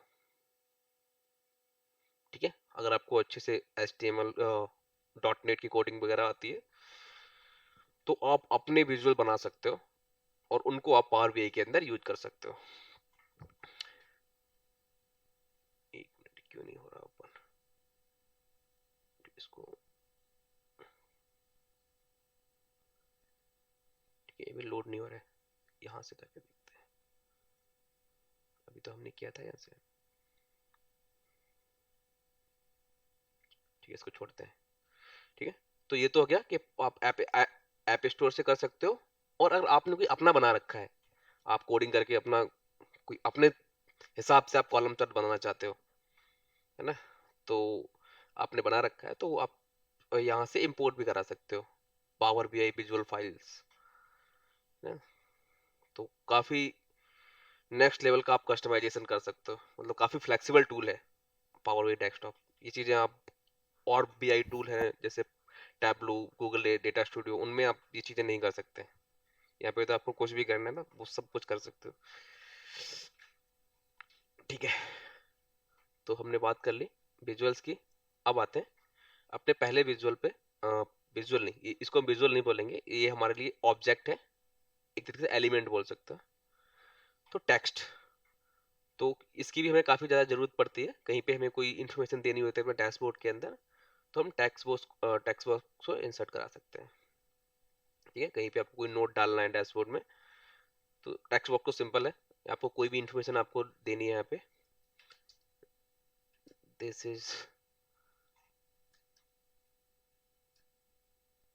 कुछ भी लिख देता हूँ, क्या लिख दूँ मैं, कुछ टेक्स्ट समझ में नहीं आ रहा है, ये लिख देता हूँ, ठीक है, ये हो गया। तो यहाँ पे हम टेक्स्ट बॉक्स के अंदर कोई भी इन्फॉर्मेशन देना चाहते हैं, कोई नोट लिखना चाहते हैं, वो लिख सकते हैं। और सेम काम को हमने कल एक दूसरे मेथड से भी किया था, हमने एक सेव को इंसर्ट किया था, ठीक है। तो सेव की अपनी लिमिटेशन है, इसमें क्या कर सकते हैं, हम लिंक वगैरह भी ऐड कर सकते हैं। तो सेम फॉर्मेटिंग मिल जाएगी, किस फॉर्मेट में आपको साइज वाइज आप बढ़ा सकते हो यहाँ से टेक्स्ट बॉक्स का, ठीक है, बोल्ड इटैलिक अंडरलाइन जो जो एक नॉर्मल टेक्स्ट में फॉर्मेटिंग कर सकते हैं वो हम कर सकते हैं यहाँ पे। हमें कोई लिंक डालना है इसके अंदर तो वो भी कर सकते हैं यहाँ पे इंसर्ट लिंक करके। तो कोई भी लिंक आप डाल सकते हो किसी वेबसाइट का, कहीं आपको रीडायरेक्ट कराना है किसी दूसरे पेज पे तो उसका भी लिंक यहाँ पे डाल डाल सकते हो। ठीक है, तो ये बेसिक है, इसमें ज़्यादा कुछ चीज़ें है नहीं, सिंपल सा है। कोई टेक्स्ट आपको डालना है, कोई इन्फॉर्मेशन डालनी है तो आप टेक्स्ट बॉक्स को यूज कर सकते हो। अब बटन के अंदर ना बहुत सारी चीज़ें हैं। ठीक है, तो मैं एक दो का आपको डेमो दिखाता हूँ। ठीक है, तो बटन्स किस चीज़ के लिए यूज होते हैं? बटन्स का मेन काम होता है आप इनको कोई एक्शन असाइन कर सकते हो। ठीक है, एक डैशबोर्ड में बटन का यही काम हो सकता है कि कोई एक्शन आप असाइन कर सकते हो। अब कितने तरीके के एक्शंस होते हैं तो एक बात अभी हम देखते हैं। तो अभी एक ब्लैंक बटन इंसर्ट करते हैं सबसे पहले। तो ब्लैंक बटन पे जैसे मैंने क्लिक किया तो एक ब्लैंक बटन हमारा हो गया इंसर्ट। ठीक है, अभी इस पे कुछ भी नहीं है। ठीक है, अब इस बटन के साथ क्या कर सकते हैं हम? जैसे मैंने कल आपको बताया था, किसी भी ऑब्जेक्ट का फॉर्मेटिंग करना है आपको तो आपको फॉर्मेट के अंदर जाना है।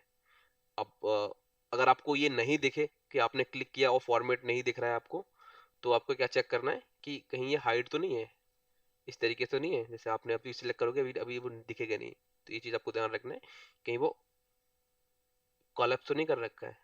ठीक है, तो इस ऑब्जेक्ट को हमने सिलेक्ट किया। तो अभी मैं क्या करना चाहता हूँ, इसके साथ कलर वगैरह चेंज करना चाहता हूँ। तो हमने कार्ड के साथ भी कुछ फॉर्मेटिंग की थी, तो इन चीज़ों को मैं रिपीट नहीं करूंगा क्योंकि ये सबके साथ ही सेम ही चीज़ें होती हैं। अगर मुझे कार्ड का करना है कलर चेंज तब भी मुझे स्टाइल के अंदर जाना है ना, बटन का करना है तब भी मुझे स्टाइल के अंदर जाना है। ठीक है, अब ये ऑफ है तो इसको मैं एक बार ऑन कर देता हूँ।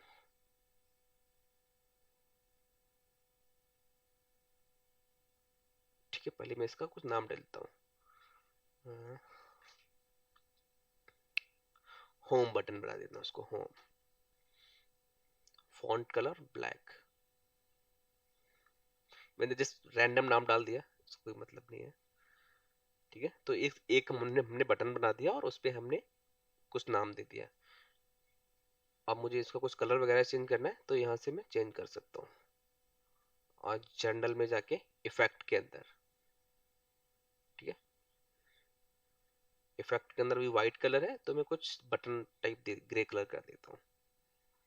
ग्रे नहीं, मैं इसको ब्लैक कर देता हूँ, फॉन्ट कर देता हूँ वाइट, तो थोड़ा अच्छे से हाईलाइट होगा।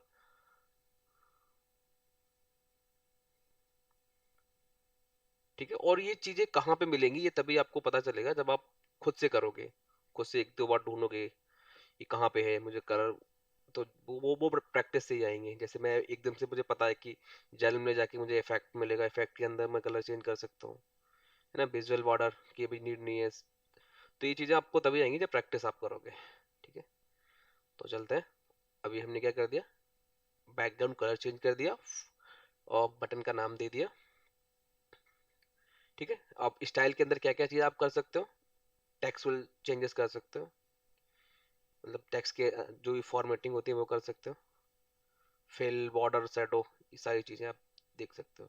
अगर आपने बहुत सारी फॉर्मेटिंग कर दी है और आपको बाय इसको रीसेट करना है कि मुझे नहीं चाहिए, तो मैं रीसेट टू डिफॉल्ट पे क्लिक कर सकता हूँ, तो मेरा बिल्कुल डिफॉल्ट स्टेट में आ जाएगा।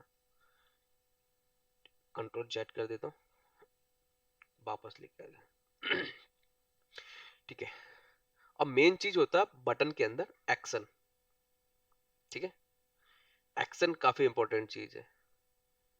बैक, तो बाय डिफॉल्ट इस बटन को क्या एक्शन असाइन है, बैक।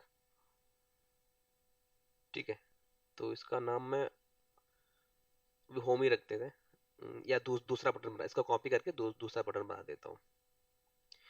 ठीक है, तो कॉपी करने के लिए आप सिलेक्ट करोगे कंट्रोल से, कंट्रोल भी, इस तरीके से आप किसी भी ऑब्जेक्ट का डुप्लीकेट बना सकते हैं। इसका नाम दे देता हूँ मैं होम की जगह बैक। दो बटन बन गई, एक बैक एक होम। ठीक है, अब इस बटन सॉरी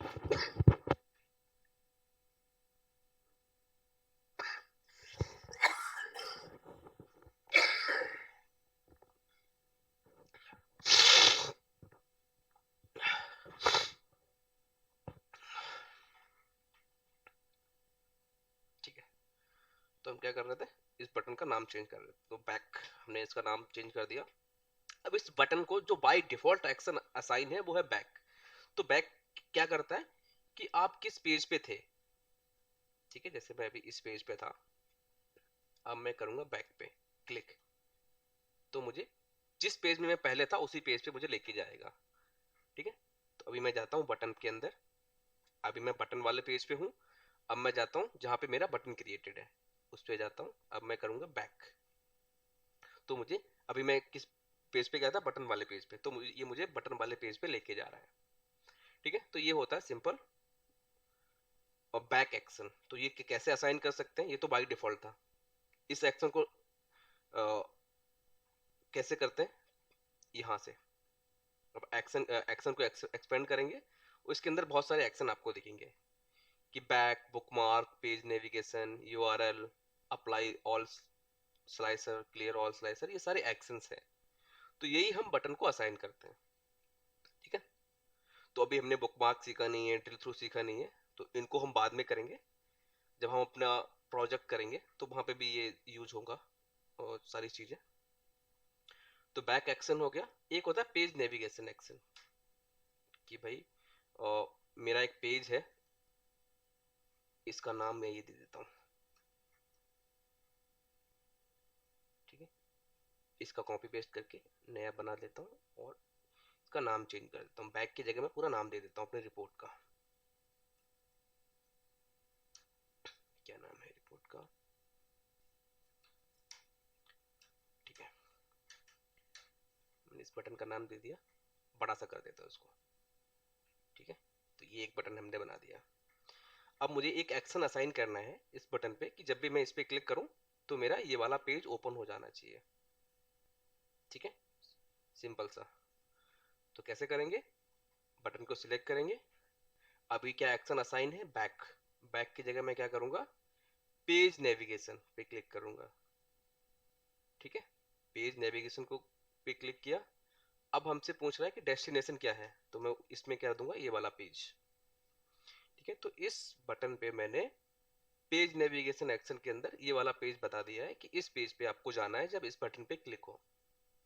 ठीक है, एंटर कर देना। तो अब मैं क्लिक करता हूँ इस बटन पे, तो जैसे मैं उस पर क्लिक करूंगा तो मुझे जो मैंने पेज वहां पे असाइन किया था उसी पेज में मुझे लेके जा रहा है। ठीक है, तो एक तो हमने ये पेज नेविगेशन वाला एक्शन देख लिया बटन के साथ, और ये यहाँ पे आपको प्री डिफाइंड भी मिल जाएगा। ये तो मैं आपको बता रहा हूँ कि किस तरीके से असाइन करते हैं। रीसेट, लेफ्ट एरो, बैक, आपको बने बनाए बटन मिल जाएंगे ये। इनमें आप इनको आप यूज कर सकते हो। इनमें आपको एक्शन असाइन करने की नीड नहीं है, इसमें बाय डिफॉल्ट एक्शन असाइन आता है। ठीक है, जैसे ये है क्लियर ऑल स्लाइसर, तो इसके अंदर आपको कोई एक्शन असाइन करने की नीड नहीं, इसमें by default he action assign होता है। बस आपको थोड़ा कॉस्मेटिक चेंजेस, जो भी आपको कलर वगैरह करना है वो आपको करना है। ठीक है, लेकिन ये हर जगह आपके काम नहीं आएंगे, तो हमें स्क्रैच से बनाते हैं कि हम अपना कैसे बनाएंगे बटन और उसमें कैसे एक्शन असाइन करेंगे, वो हम देख रहे हैं। ठीक है, तो हमने एक ये एक्शन देख लिया। पेज नेविगेशन के बाद और क्या है, वेब यूआरएल। तो वेब यूआरएल के अंदर क्या क्या होता है कि आप इसके अंदर कोई भी यूआरएल डाल सकते हो। जैसे मैं कोई यूआरएल डाल देता हूँ, यूट्यूब का ही डाल देता हूँ। ठीक है, इसको कॉपी कर लेते हैं और यहाँ पे पेस्ट कर देते हैं। तो मैं बोलता हूँ इस जब भी मैं इस बटन पे क्लिक करूँ मेरा यूट्यूब का पेज ओपन हो जाए। तो इस तरीके से किसी भी वेबसाइट का आप लिंक इसके अंदर असाइन कर सकते हैं। ठीक है, तो हाई लेवल अभी मैंने आपको बता दिया बटन का काम, और जब हम प्रोजेक्ट करेंगे तो वहाँ पे बहुत सारी बटन यूज करेंगे, तो वहाँ पे हम और अच्छे से इस चीज को सीखेंगे।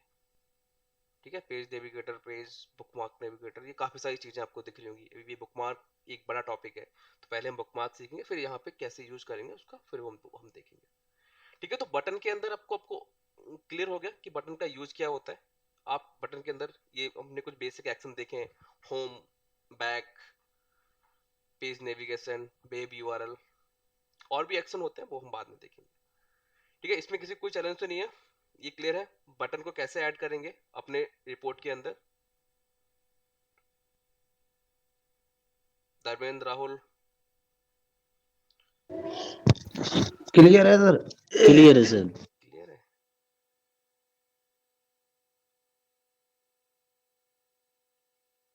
ठीक है, तो कंटिन्यू करते हैं। तो एक हमने दो चीजें हमने देख ली, टेक्स्ट बॉक्स को कैसे इंसर्ट करते हैं, बटन को। शेप्स के बारे में हमने थोड़ा बहुत कल भी देखा था, तो शेप भी बटन की तरह एक तरीके से है, लेकिन बटन के अंदर क्या है, आप इस तरीके से कस्टमाइज नहीं कर सकते चीजों को, है ना। कि आपको ये शेप चाहिए, जैसे आपको राउंड चाहिए, ठीक है, मुझे इसको एज ए बटन यूज करना है तो वो भी कर सकता हूँ। इसमें भी आप शेप में किसी भी तरीके के शेप में भी एक्शन असाइन कर सकते हैं, ठीक है। तो इन दोनों में कोई ज्यादा डिफरेंस नहीं है, बस यही डिफरेंस है, बटन आपका इस तरीके से दिखेगा, ठीक है। शेप्स में आप ये इस तरीके के कोई भी आप शेप यूज कर सकते हो, यही डिफरेंस है। बाकी दोनों का फंक्शनलिटी सेम ही है, दोनों का काम वही है कि एक्शन असाइन करना, ठीक है। तो टेक्स्ट बॉक्स की जगह पे आपको जहाँ पे कोई इन्फॉर्मेशन देनी होती है, वहां पे भी लोग क्या करते हैं, शेप्स का यूज करते हैं। जैसे मैंने कल यहाँ पे किया था, यहाँ पे मुझे यहाँ पे दिखा देता हूँ। यहाँ पे टेक्स्ट बॉक्स की जगह मैंने क्या यूज किया है, एक शेप यूज किया है। तो इसका बेनिफिट क्या रहता है, हम इसमें एक्शन भी असाइन कर सकते हैं, जो कि हम टेक्स्ट बॉक्स के साथ नहीं कर सकते हैं, ठीक है। तो ये इसका एडवांटेज रहता है, इस तरीके से भी लोग यूज करते हैं एज ए टेक्स्ट बॉक्स भी शेप को। अब बात करते हैं इमेजेस। तो आपको कोई भी अब इमेज, जब आप डैशबोर्ड वगैरह बनाते हो तो आप लोगोस वगैरह अपनी कंपनीज के यूज करते हो रिपोर्ट्स में, तो वहां पे आपका काम आता है इमेजेस वाला। तो अभी मैं कोई सैंपल इमेज इंसर्ट करा लेता हूँ। तो देखिए मेरे डेस्कटॉप पे कोई इमेज है, हाँ ये इमेज है। तो इस तरीके से आप इमेजेस को यूज कर सकते हो अपनी रिपोर्ट्स के अंदर, और इन पे भी एक्शन असाइन कर सकते हो, है ना। इसका काफी ज्यादा यूज होता है जनरली।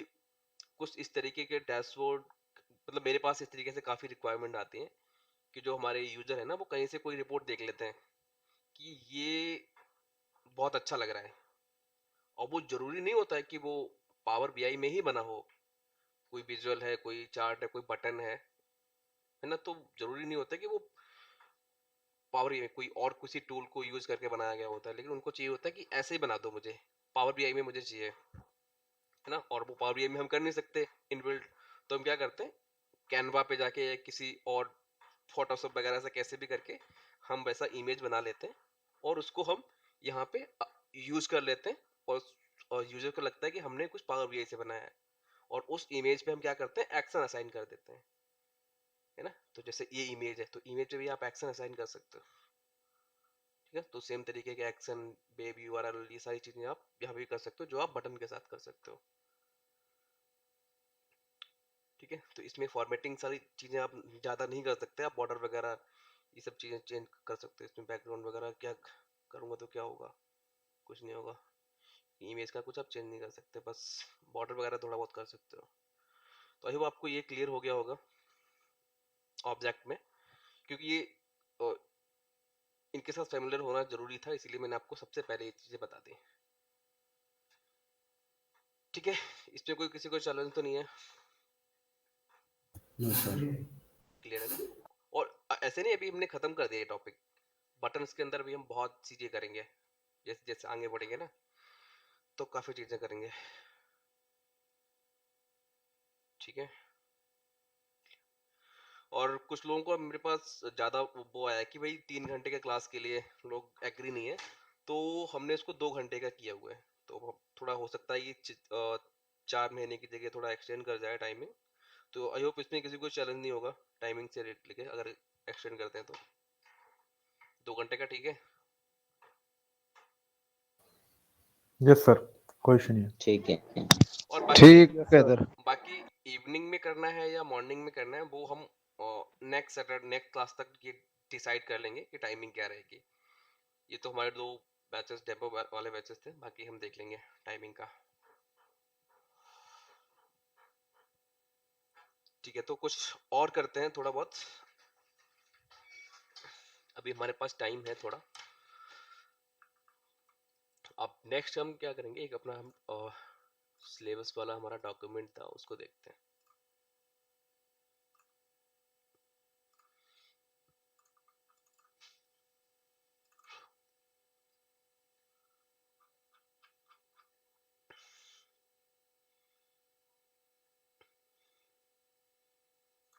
ठीक है, तो ये तो हमने हाई लेवल चीजें कर ली थी। आज हमने डेटा टाइप कर लिया, डायरेक्ट क्वेरी ये हमने देख लिया, कनेक्टिंग टू इस हमने काफी सारे सोर्सेज के साथ भी कनेक्ट करके देख लिया। ठीक है, ये हम ऑलरेडी कर ही चुके हैं, बेसिक बेसिक चीजें। ठीक है, अब हमारा नेक्स्ट है create a variety of charts graph. ठीक है, तो हम यहाँ से स्टार्ट करेंगे इस तरीके से।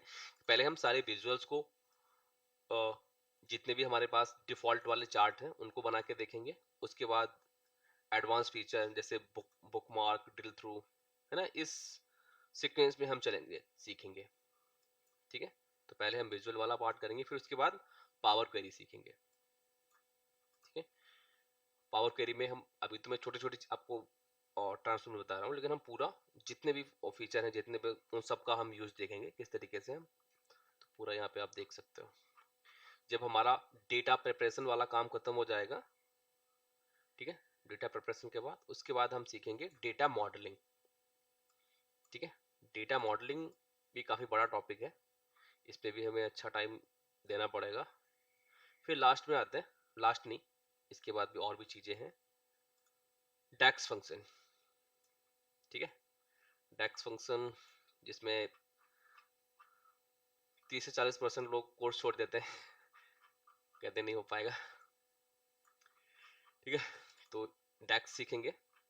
डैक्स में हमने बहुत सारे फंक्शन को यूज हमने यहाँ पे मेंशन कर रखा है, उन सब का हम देखेंगे यूज केस। और इसमें सबसे ज़्यादा टाइम लगने वाला है, क्योंकि ये टाइम मुझे आपको भी सीखने में टाइम लगेगा, मुझे भी समझाने में भी टाइम लगेगा डैक्स को। फिर उसके बाद आते हैं पावर बीआई सर्विसेज। लास्ट, जब हमारा सारा डेवलपमेंट वाला काम हो जाएगा, फिर हम करेंगे पब्लिश। तो इसमें भी काफ़ी चीज़ें होती हैं ना, काफ़ी एडमिनिस्ट्रेशन वाले काम होते हैं ना, बहुत चीज़ें सेटअप वगैरह करना, शेड्यूल रिफ्रेश ना।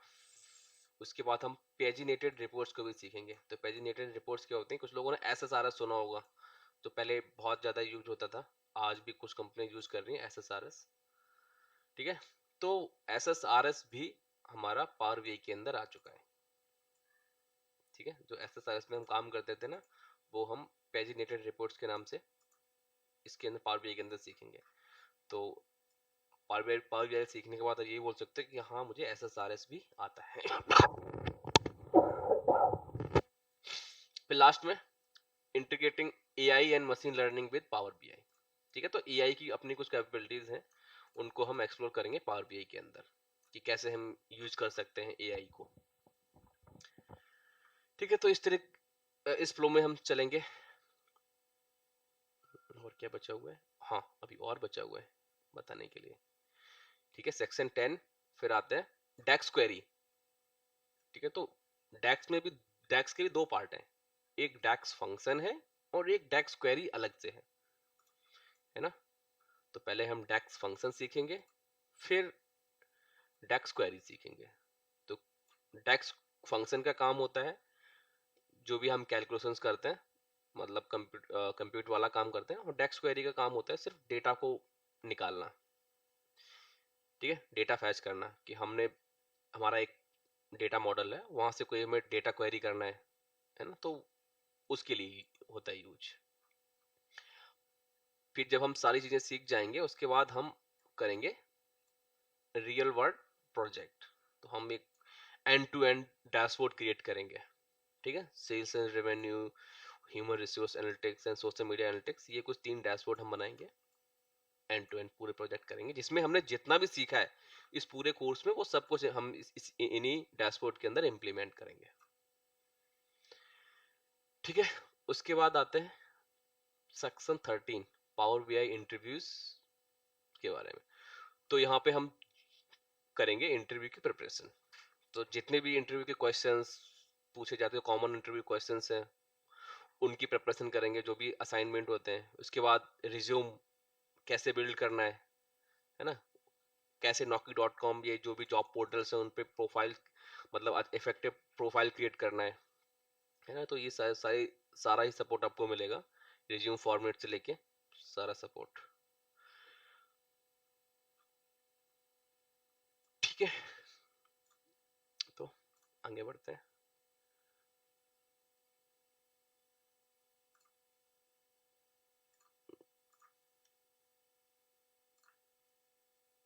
ठीक है, तो मैं इसको मैं सेव कर देता हूँ।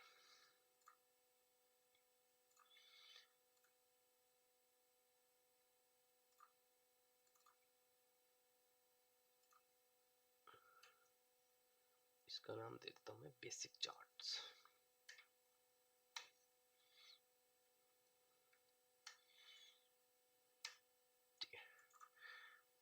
तो कल भी मैंने थोड़ा आपको हाई लेवल बताया था चार्ट्स के एलिमेंट के बारे में। आज हमारे कल हमने थोड़ा जल्दी जल्दी में बताया था, आज हम थोड़ा डिटेल में समझते हैं कि एक चार्ट के क्या एलिमेंट्स होते हैं। ठीक है, बैटरी रनिंग लो।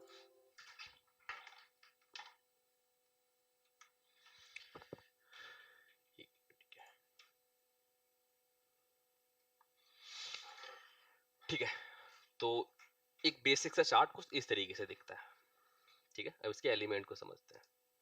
तो सबसे पहला चार्ट एरिया। तो चार्ट एरिया क्या होता है? पूरा चार्ट ही, इस कॉर्नर से लेके इस कॉर्नर तक, इस कॉर्नर से लेके इस कॉर्नर तक का जो पूरा एरिया है इसको बोलते हैं हम चार्ट एरिया, सिंपल सा। फिर नेक्स्ट है plot area. Chart area, plot area थोड़ा डिफरेंट है। प्लॉट एरिया कितना होता है, मैं एक बार देखिए ये काम करेगा ड्रॉ।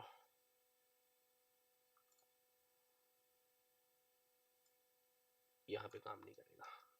ठीक है, तो यहां से लेके यहां तक जहां पे हमारा ग्रिड लाइन स्टार्ट हो रहा है एंड हो रहा है, ठीक है, और इस लाइन तक जहां पे हमारे ये डेटा वास खत्म हो रहा है, इस पूरे एरिया को बोलते हैं हम प्लॉट एरिया। ठीक है, प्लॉट एरिया यहाँ तक इसके नीचे जो है ये एक्सिस है। ठीक है, ये एक्सिस हो गया, इस पूरे एरिया को बोलते हैं। ठीक है, मेरे पास वो भी काम नहीं कर रहा है ड्रॉ वाला फीचर, नहीं तो मैं आपको हाईलाइट करके दिखा देता कि कितने एरिया को बोलते हैं। ठीक है, नेक्स्ट डेटा पॉइंट्स। तो इनको हम बोलते हैं डेटा पॉइंट्स। जो आपको कॉलम्स दिख रहे हैं ना, वैसे हम कॉलम्स बोल देते हैं या बार बोल देते हैं, लेकिन टेक्निकली इनको हम बोलते हैं डेटा पॉइंट्स। ठीक है, ये हमारे डेटा पॉइंट्स है। वाई एक्सिस नंबर 4, तो ये हमारा क्या है, वाई एक्सिस है। और ये क्या है, यहाँ पे आपको दिख रहा है कलेक्शन आइनर लैक्स, तो इसको बोलते हैं वाई एक्सिस टाइटल। फिर चार्ट टाइटल। चार्ट टाइटल तो क्लियर है, ये हम इसको हम चार्ट टाइटल बोलते हैं। Data labels. अब आपको जो डेटा पॉइंट्स के ऊपर जो नंबर्स दिख रहे हैं ना, इनको हम बोलते हैं डेटा लेबल्स। ठीक है, नेक्स्ट एलिमेंट है हमारा लेजेंड। तो जो हमारे हमारे डेटा पॉइंट्स के कलर को रिप्रेजेंट कर रहे हैं उनको हम बोलते हैं लेजेंड। ठीक है, तो लेजेंड का क्या काम काम रहता है, इससे आप आइडेंटिफाई कर सकते हो अपने डेटा पॉइंट्स को कि किस, जैसे ये ब्लू कलर है तो आप ये फर्नीचर को रिप्रेजेंट कर रहे हैं ब्लू, ये डार्क ब्लू है तो ऑफिस सप्लाई को, ये ऑरेंज है तो टेक्नोलॉजी को। ठीक है, इनके बारे में आगे बात करेंगे।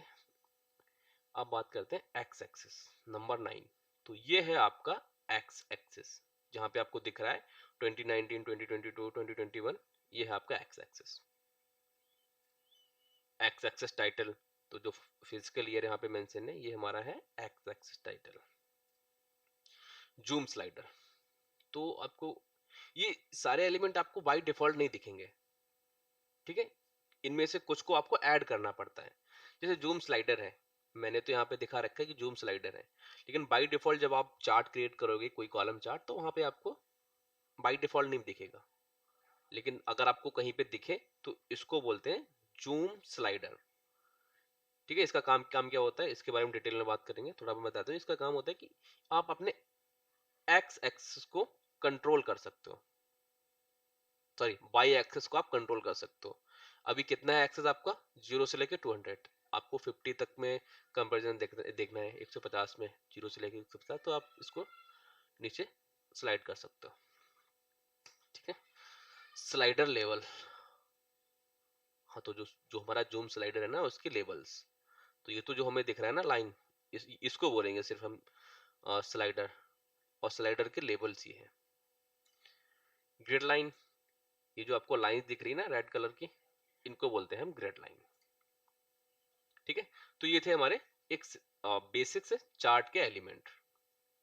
ठीक है, आई होप आपको एक बार आप इस स्लाइड को दोबारा से देखना, अगर कोई कंफ्यूजन हो कि समझ में नहीं आ रहा हो तो आप दोबारा से रेफर कर सकते हैं कि किस एलिमेंट को क्या नाम से बोलते हैं हम पावर बीआई के अंदर।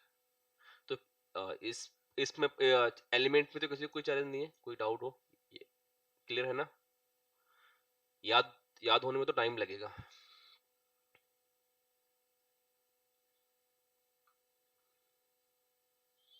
ठीक है, तो अब अपना हम बेसिक सा चार्ट क्रिएट करते हैं। बेसिक चार्ट्स,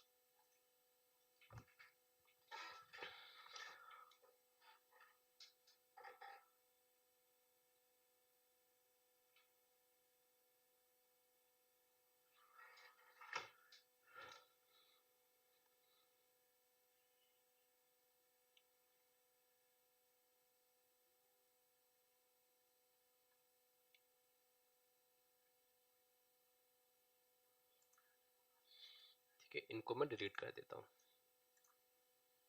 क्योंकि मैंने इसका एक कॉपी बनाया है।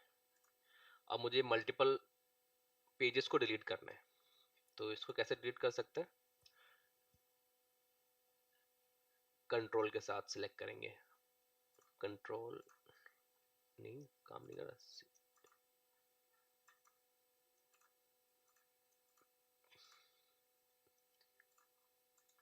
नहीं कर रहा है सिलेक्ट। अभी एक एक करके देख लेंगे, बाद में देखेंगे क्यों नहीं कर रहा है काम।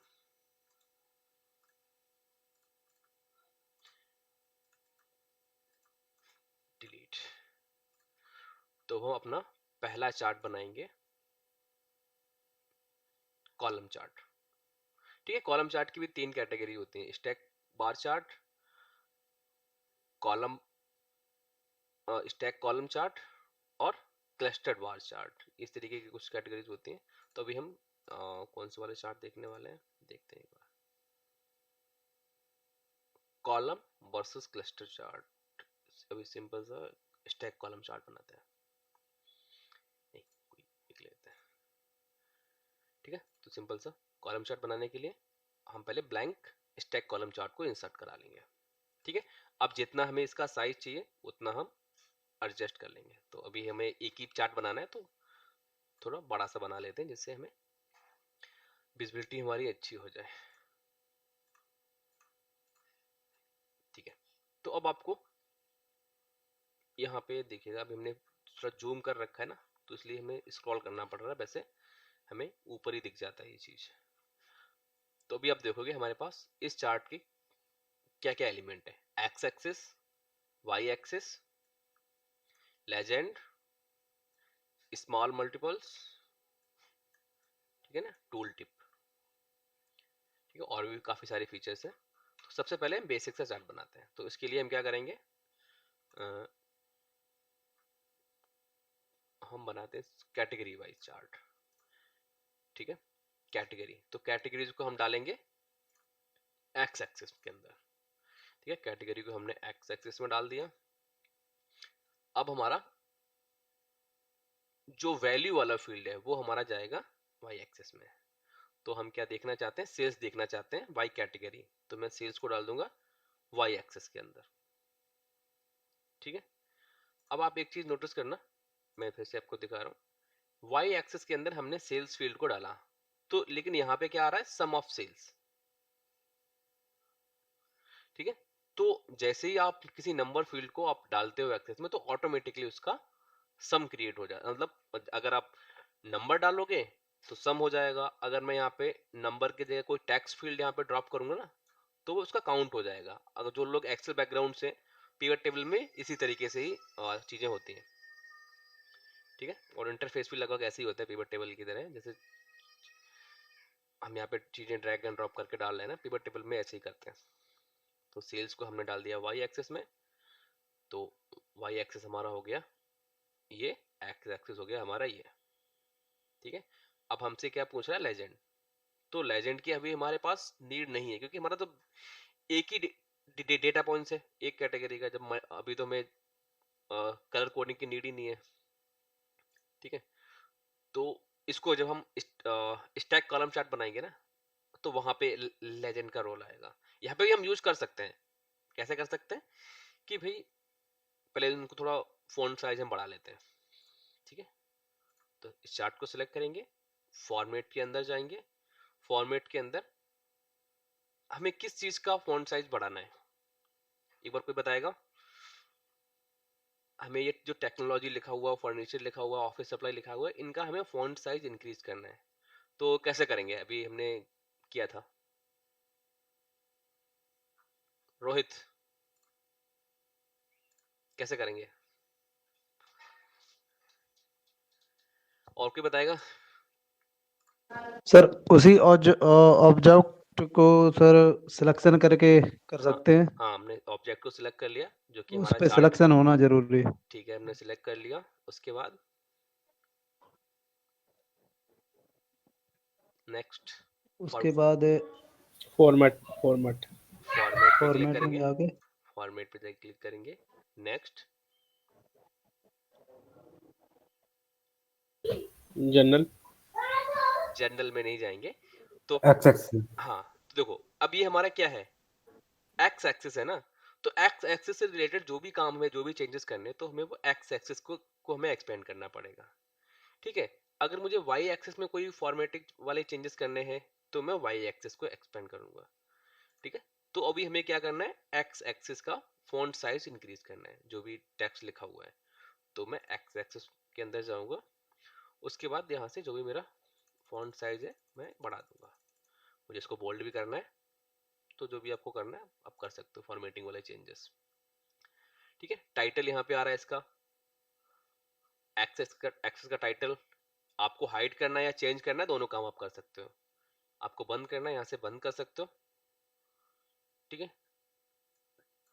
टेक्स्ट यहाँ पे टाइटल दे भी सकते हो कि अभी यहाँ पे कैटेगरी आ रहा है, आपको कुछ नया अपना देना है, अपना कोई आप देना चाहते हो नाम। हो सकता है कि आपका कैटेगरी आपके फील्ड का नाम हो, इसके अंदर कुछ वैल्यू कुछ और हो जिसको आप बताना चाहते हो। तो मैं यहाँ पे लिख सकते हो, मैं कुछ लिखता हूँ, माई कैटेगरी लिख दूं मैं, ऐसे करके कुछ भी। तो मतलब आप अपना ही बना सकते हो। अभी के लिए क्या रखते हैं, ऑटो ही रखते हैं।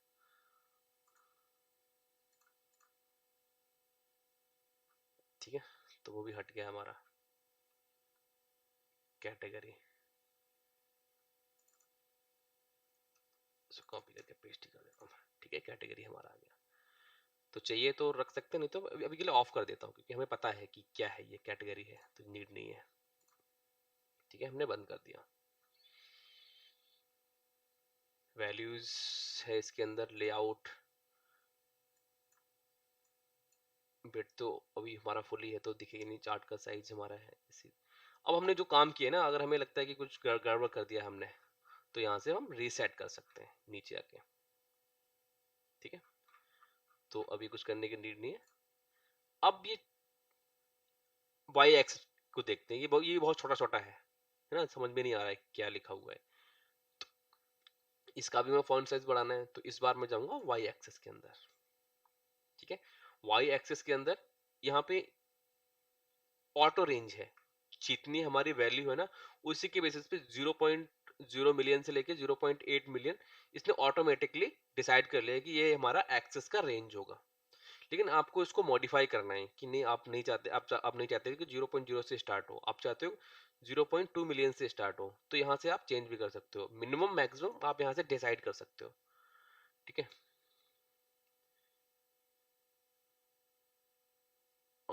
और भी चीजें हैं, उसके बारे में भी बात करेंगे। अभी हमें क्या करना है, हमें इसका फॉन्ट साइज बढ़ाना है, तो मैं इसको बढ़ा देता हूँ और बोल्ड कर देता हूँ जिससे मुझे अच्छे से दिखे। ठीक है, अब ये मिलियंस में दिख रहा है, आपको दिखना है 1000 में, तो आप 1000 में देख सकते हो, है ना। ट्रिलियंस में देखना है तो कुछ दिखेगा ही नहीं। तो मतलब आप यहाँ से कस्टमाइज कर सकते हो जिस जिस तरीके से आपको देखना है। ठीक है, तो अभी मैं कर देता हूँ 1000 में, तो वो ठीक दिख रहा है। ठीक है, तो 0 से स्टार्ट हो रहा है। आपको क्या करना है, आपको 100K से स्टार्ट करना है, तो मिनिमम आप कर दो 100। ठीक है, तो 100 से स्टार्ट हो जाएगा। मैक्सिमम कितना जाना चाहिए वो भी आप डिसाइड कर सकते हो कि मैं चाहता हूँ मैक्सिमम 1000 तक जाए। ठीक है, तो यहाँ से आप कर सकते हो, लेकिन अभी हमें नहीं करना है, रिक्वायरमेंट नहीं है, इसको ऑटो ही आने देते हैं। ठीक है, जो कि हमारा डिफॉल्ट है। लेकिन हाँ, आपको पता होना चाहिए कि आप इनकी इसकी रेंज को भी आप चेंज कर सकते हैं। ठीक है, तो एक्स एक्सिस में कुछ भी आपको चेंज करना है तो एक्स एक्सिस में जाएंगे, वाई एक्सिस में करना है तो वाई में जाएंगे। लेजेंड हमारे पास है नहीं, तो ये हमारा ग्रे आउट हो रखा है।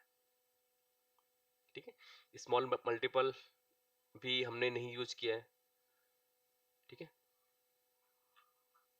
और बाकी तो मैं देख लेता हूँ जर्नल के अंदर। जर्नल की वाली सेटिंग ना आपको हर एक विजुअल में एक जैसी दिखेंगे।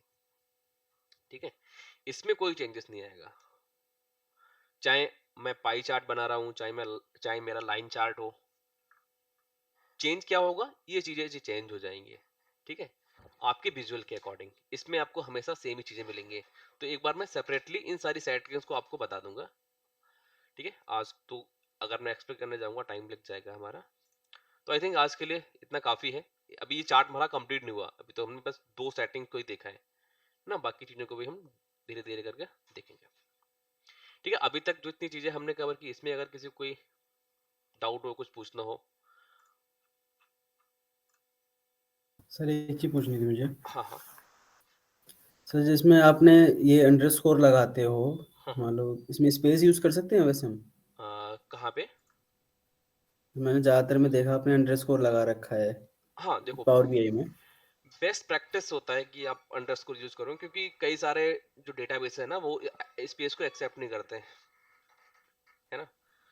तो ओके बहुत सारे डेटाबेस में आपको स्पेस नहीं, वहां पे आपको अंडरस्कोर लगाना पड़ेगा।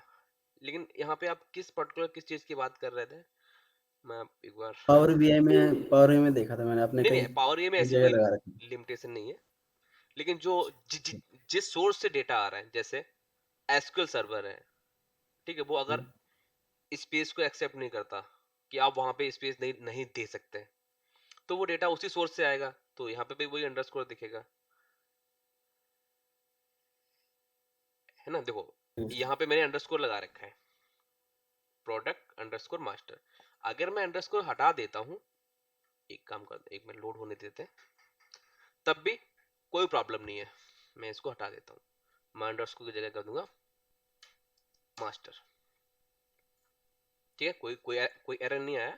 लेकिन इसका प्रॉब्लम क्या होगा, जब मैं डैक्स लिखूंगा ना, तो वहां पे मुझे सर्च करने में इसको दिक्कत होगी। अगर मैं लिख दूंगा प्रोडक्ट स्पेस मास्टर, तो मुझे इसके आसपास ब्रैकेट लगाने पड़ेंगे, क्योंकि हमें बताना है कि ये ऑब्जेक्ट है, नहीं तो टैक्स क्या समझेगा, ये प्रोडक्ट कुछ अलग एक टेक्स्ट है, ये मास्टर अलग है, दो अलग अलग ऑब्जेक्ट्स को एज ए दो अलग अलग ऑब्जेक्ट रीड करेगा, तो ये डिफरेंस रहता है। तो इसीलिए हम क्या करते हैं, टेबल्स के नाम में स्पेस नहीं लगाते, अंडरस्कोर लगाते हैं। क्लियर हुआ ओके सर। आनंद? जी सर। हाँ, तो ऐसा कोई रूल नहीं है कि स्पेस लगाना है या अंडरस्कोर लगाना है, बस इसका बैड एडवांटेज ये है कि आपको थोड़ी कम मेहनत करनी पड़ेगी जब आप डैक्स लिखोगे तो, और एरर के चांसेस आपके कम हो जाएंगे। तो बेस्ट प्रैक्टिस में आता है कि आप अंडरस्कोर लगाओ अगर आपको सेपरेट करना है दो नामों को तो। क्लियर है? Yes sir. ठीक है, तो जिन लोगों ने कल का सेशन नहीं ज्वाइन कर पाया था, वो लोग क्या कर सकते हैं, मैंने उसी ग्रुप में रिकॉर्डिंग्स दे दी हैं, और इस क्लास की भी सारी रिकॉर्डिंग्स आपको प्रोवाइड कर दी जाएंगी उसी ग्रुप के अंदर। और जिन लोगों ने अभी तक अपना एनरोलमेंट नहीं कराया या कोई कंफर्मेशन नहीं दिया है, वो लोग आशीष जो भी कांटेक्ट डिटेल मैंने शेयर किया ग्रुप में, आप उनसे कांटेक्ट कर सकते हैं। ठीक है, तो नेक्स्ट कनेक्ट करते हैं। टाइमिंग के लिए मैं आपको अपडेट कर दूंगा उसी ग्रुप के अंदर कि नेक्स्ट हम कब कनेक्ट तो हम करेंगे सैटरडे संडे को। टाइमिंग के लिए मैं एक बार आपको अपडेट कर दूंगा उसी ग्रुप में।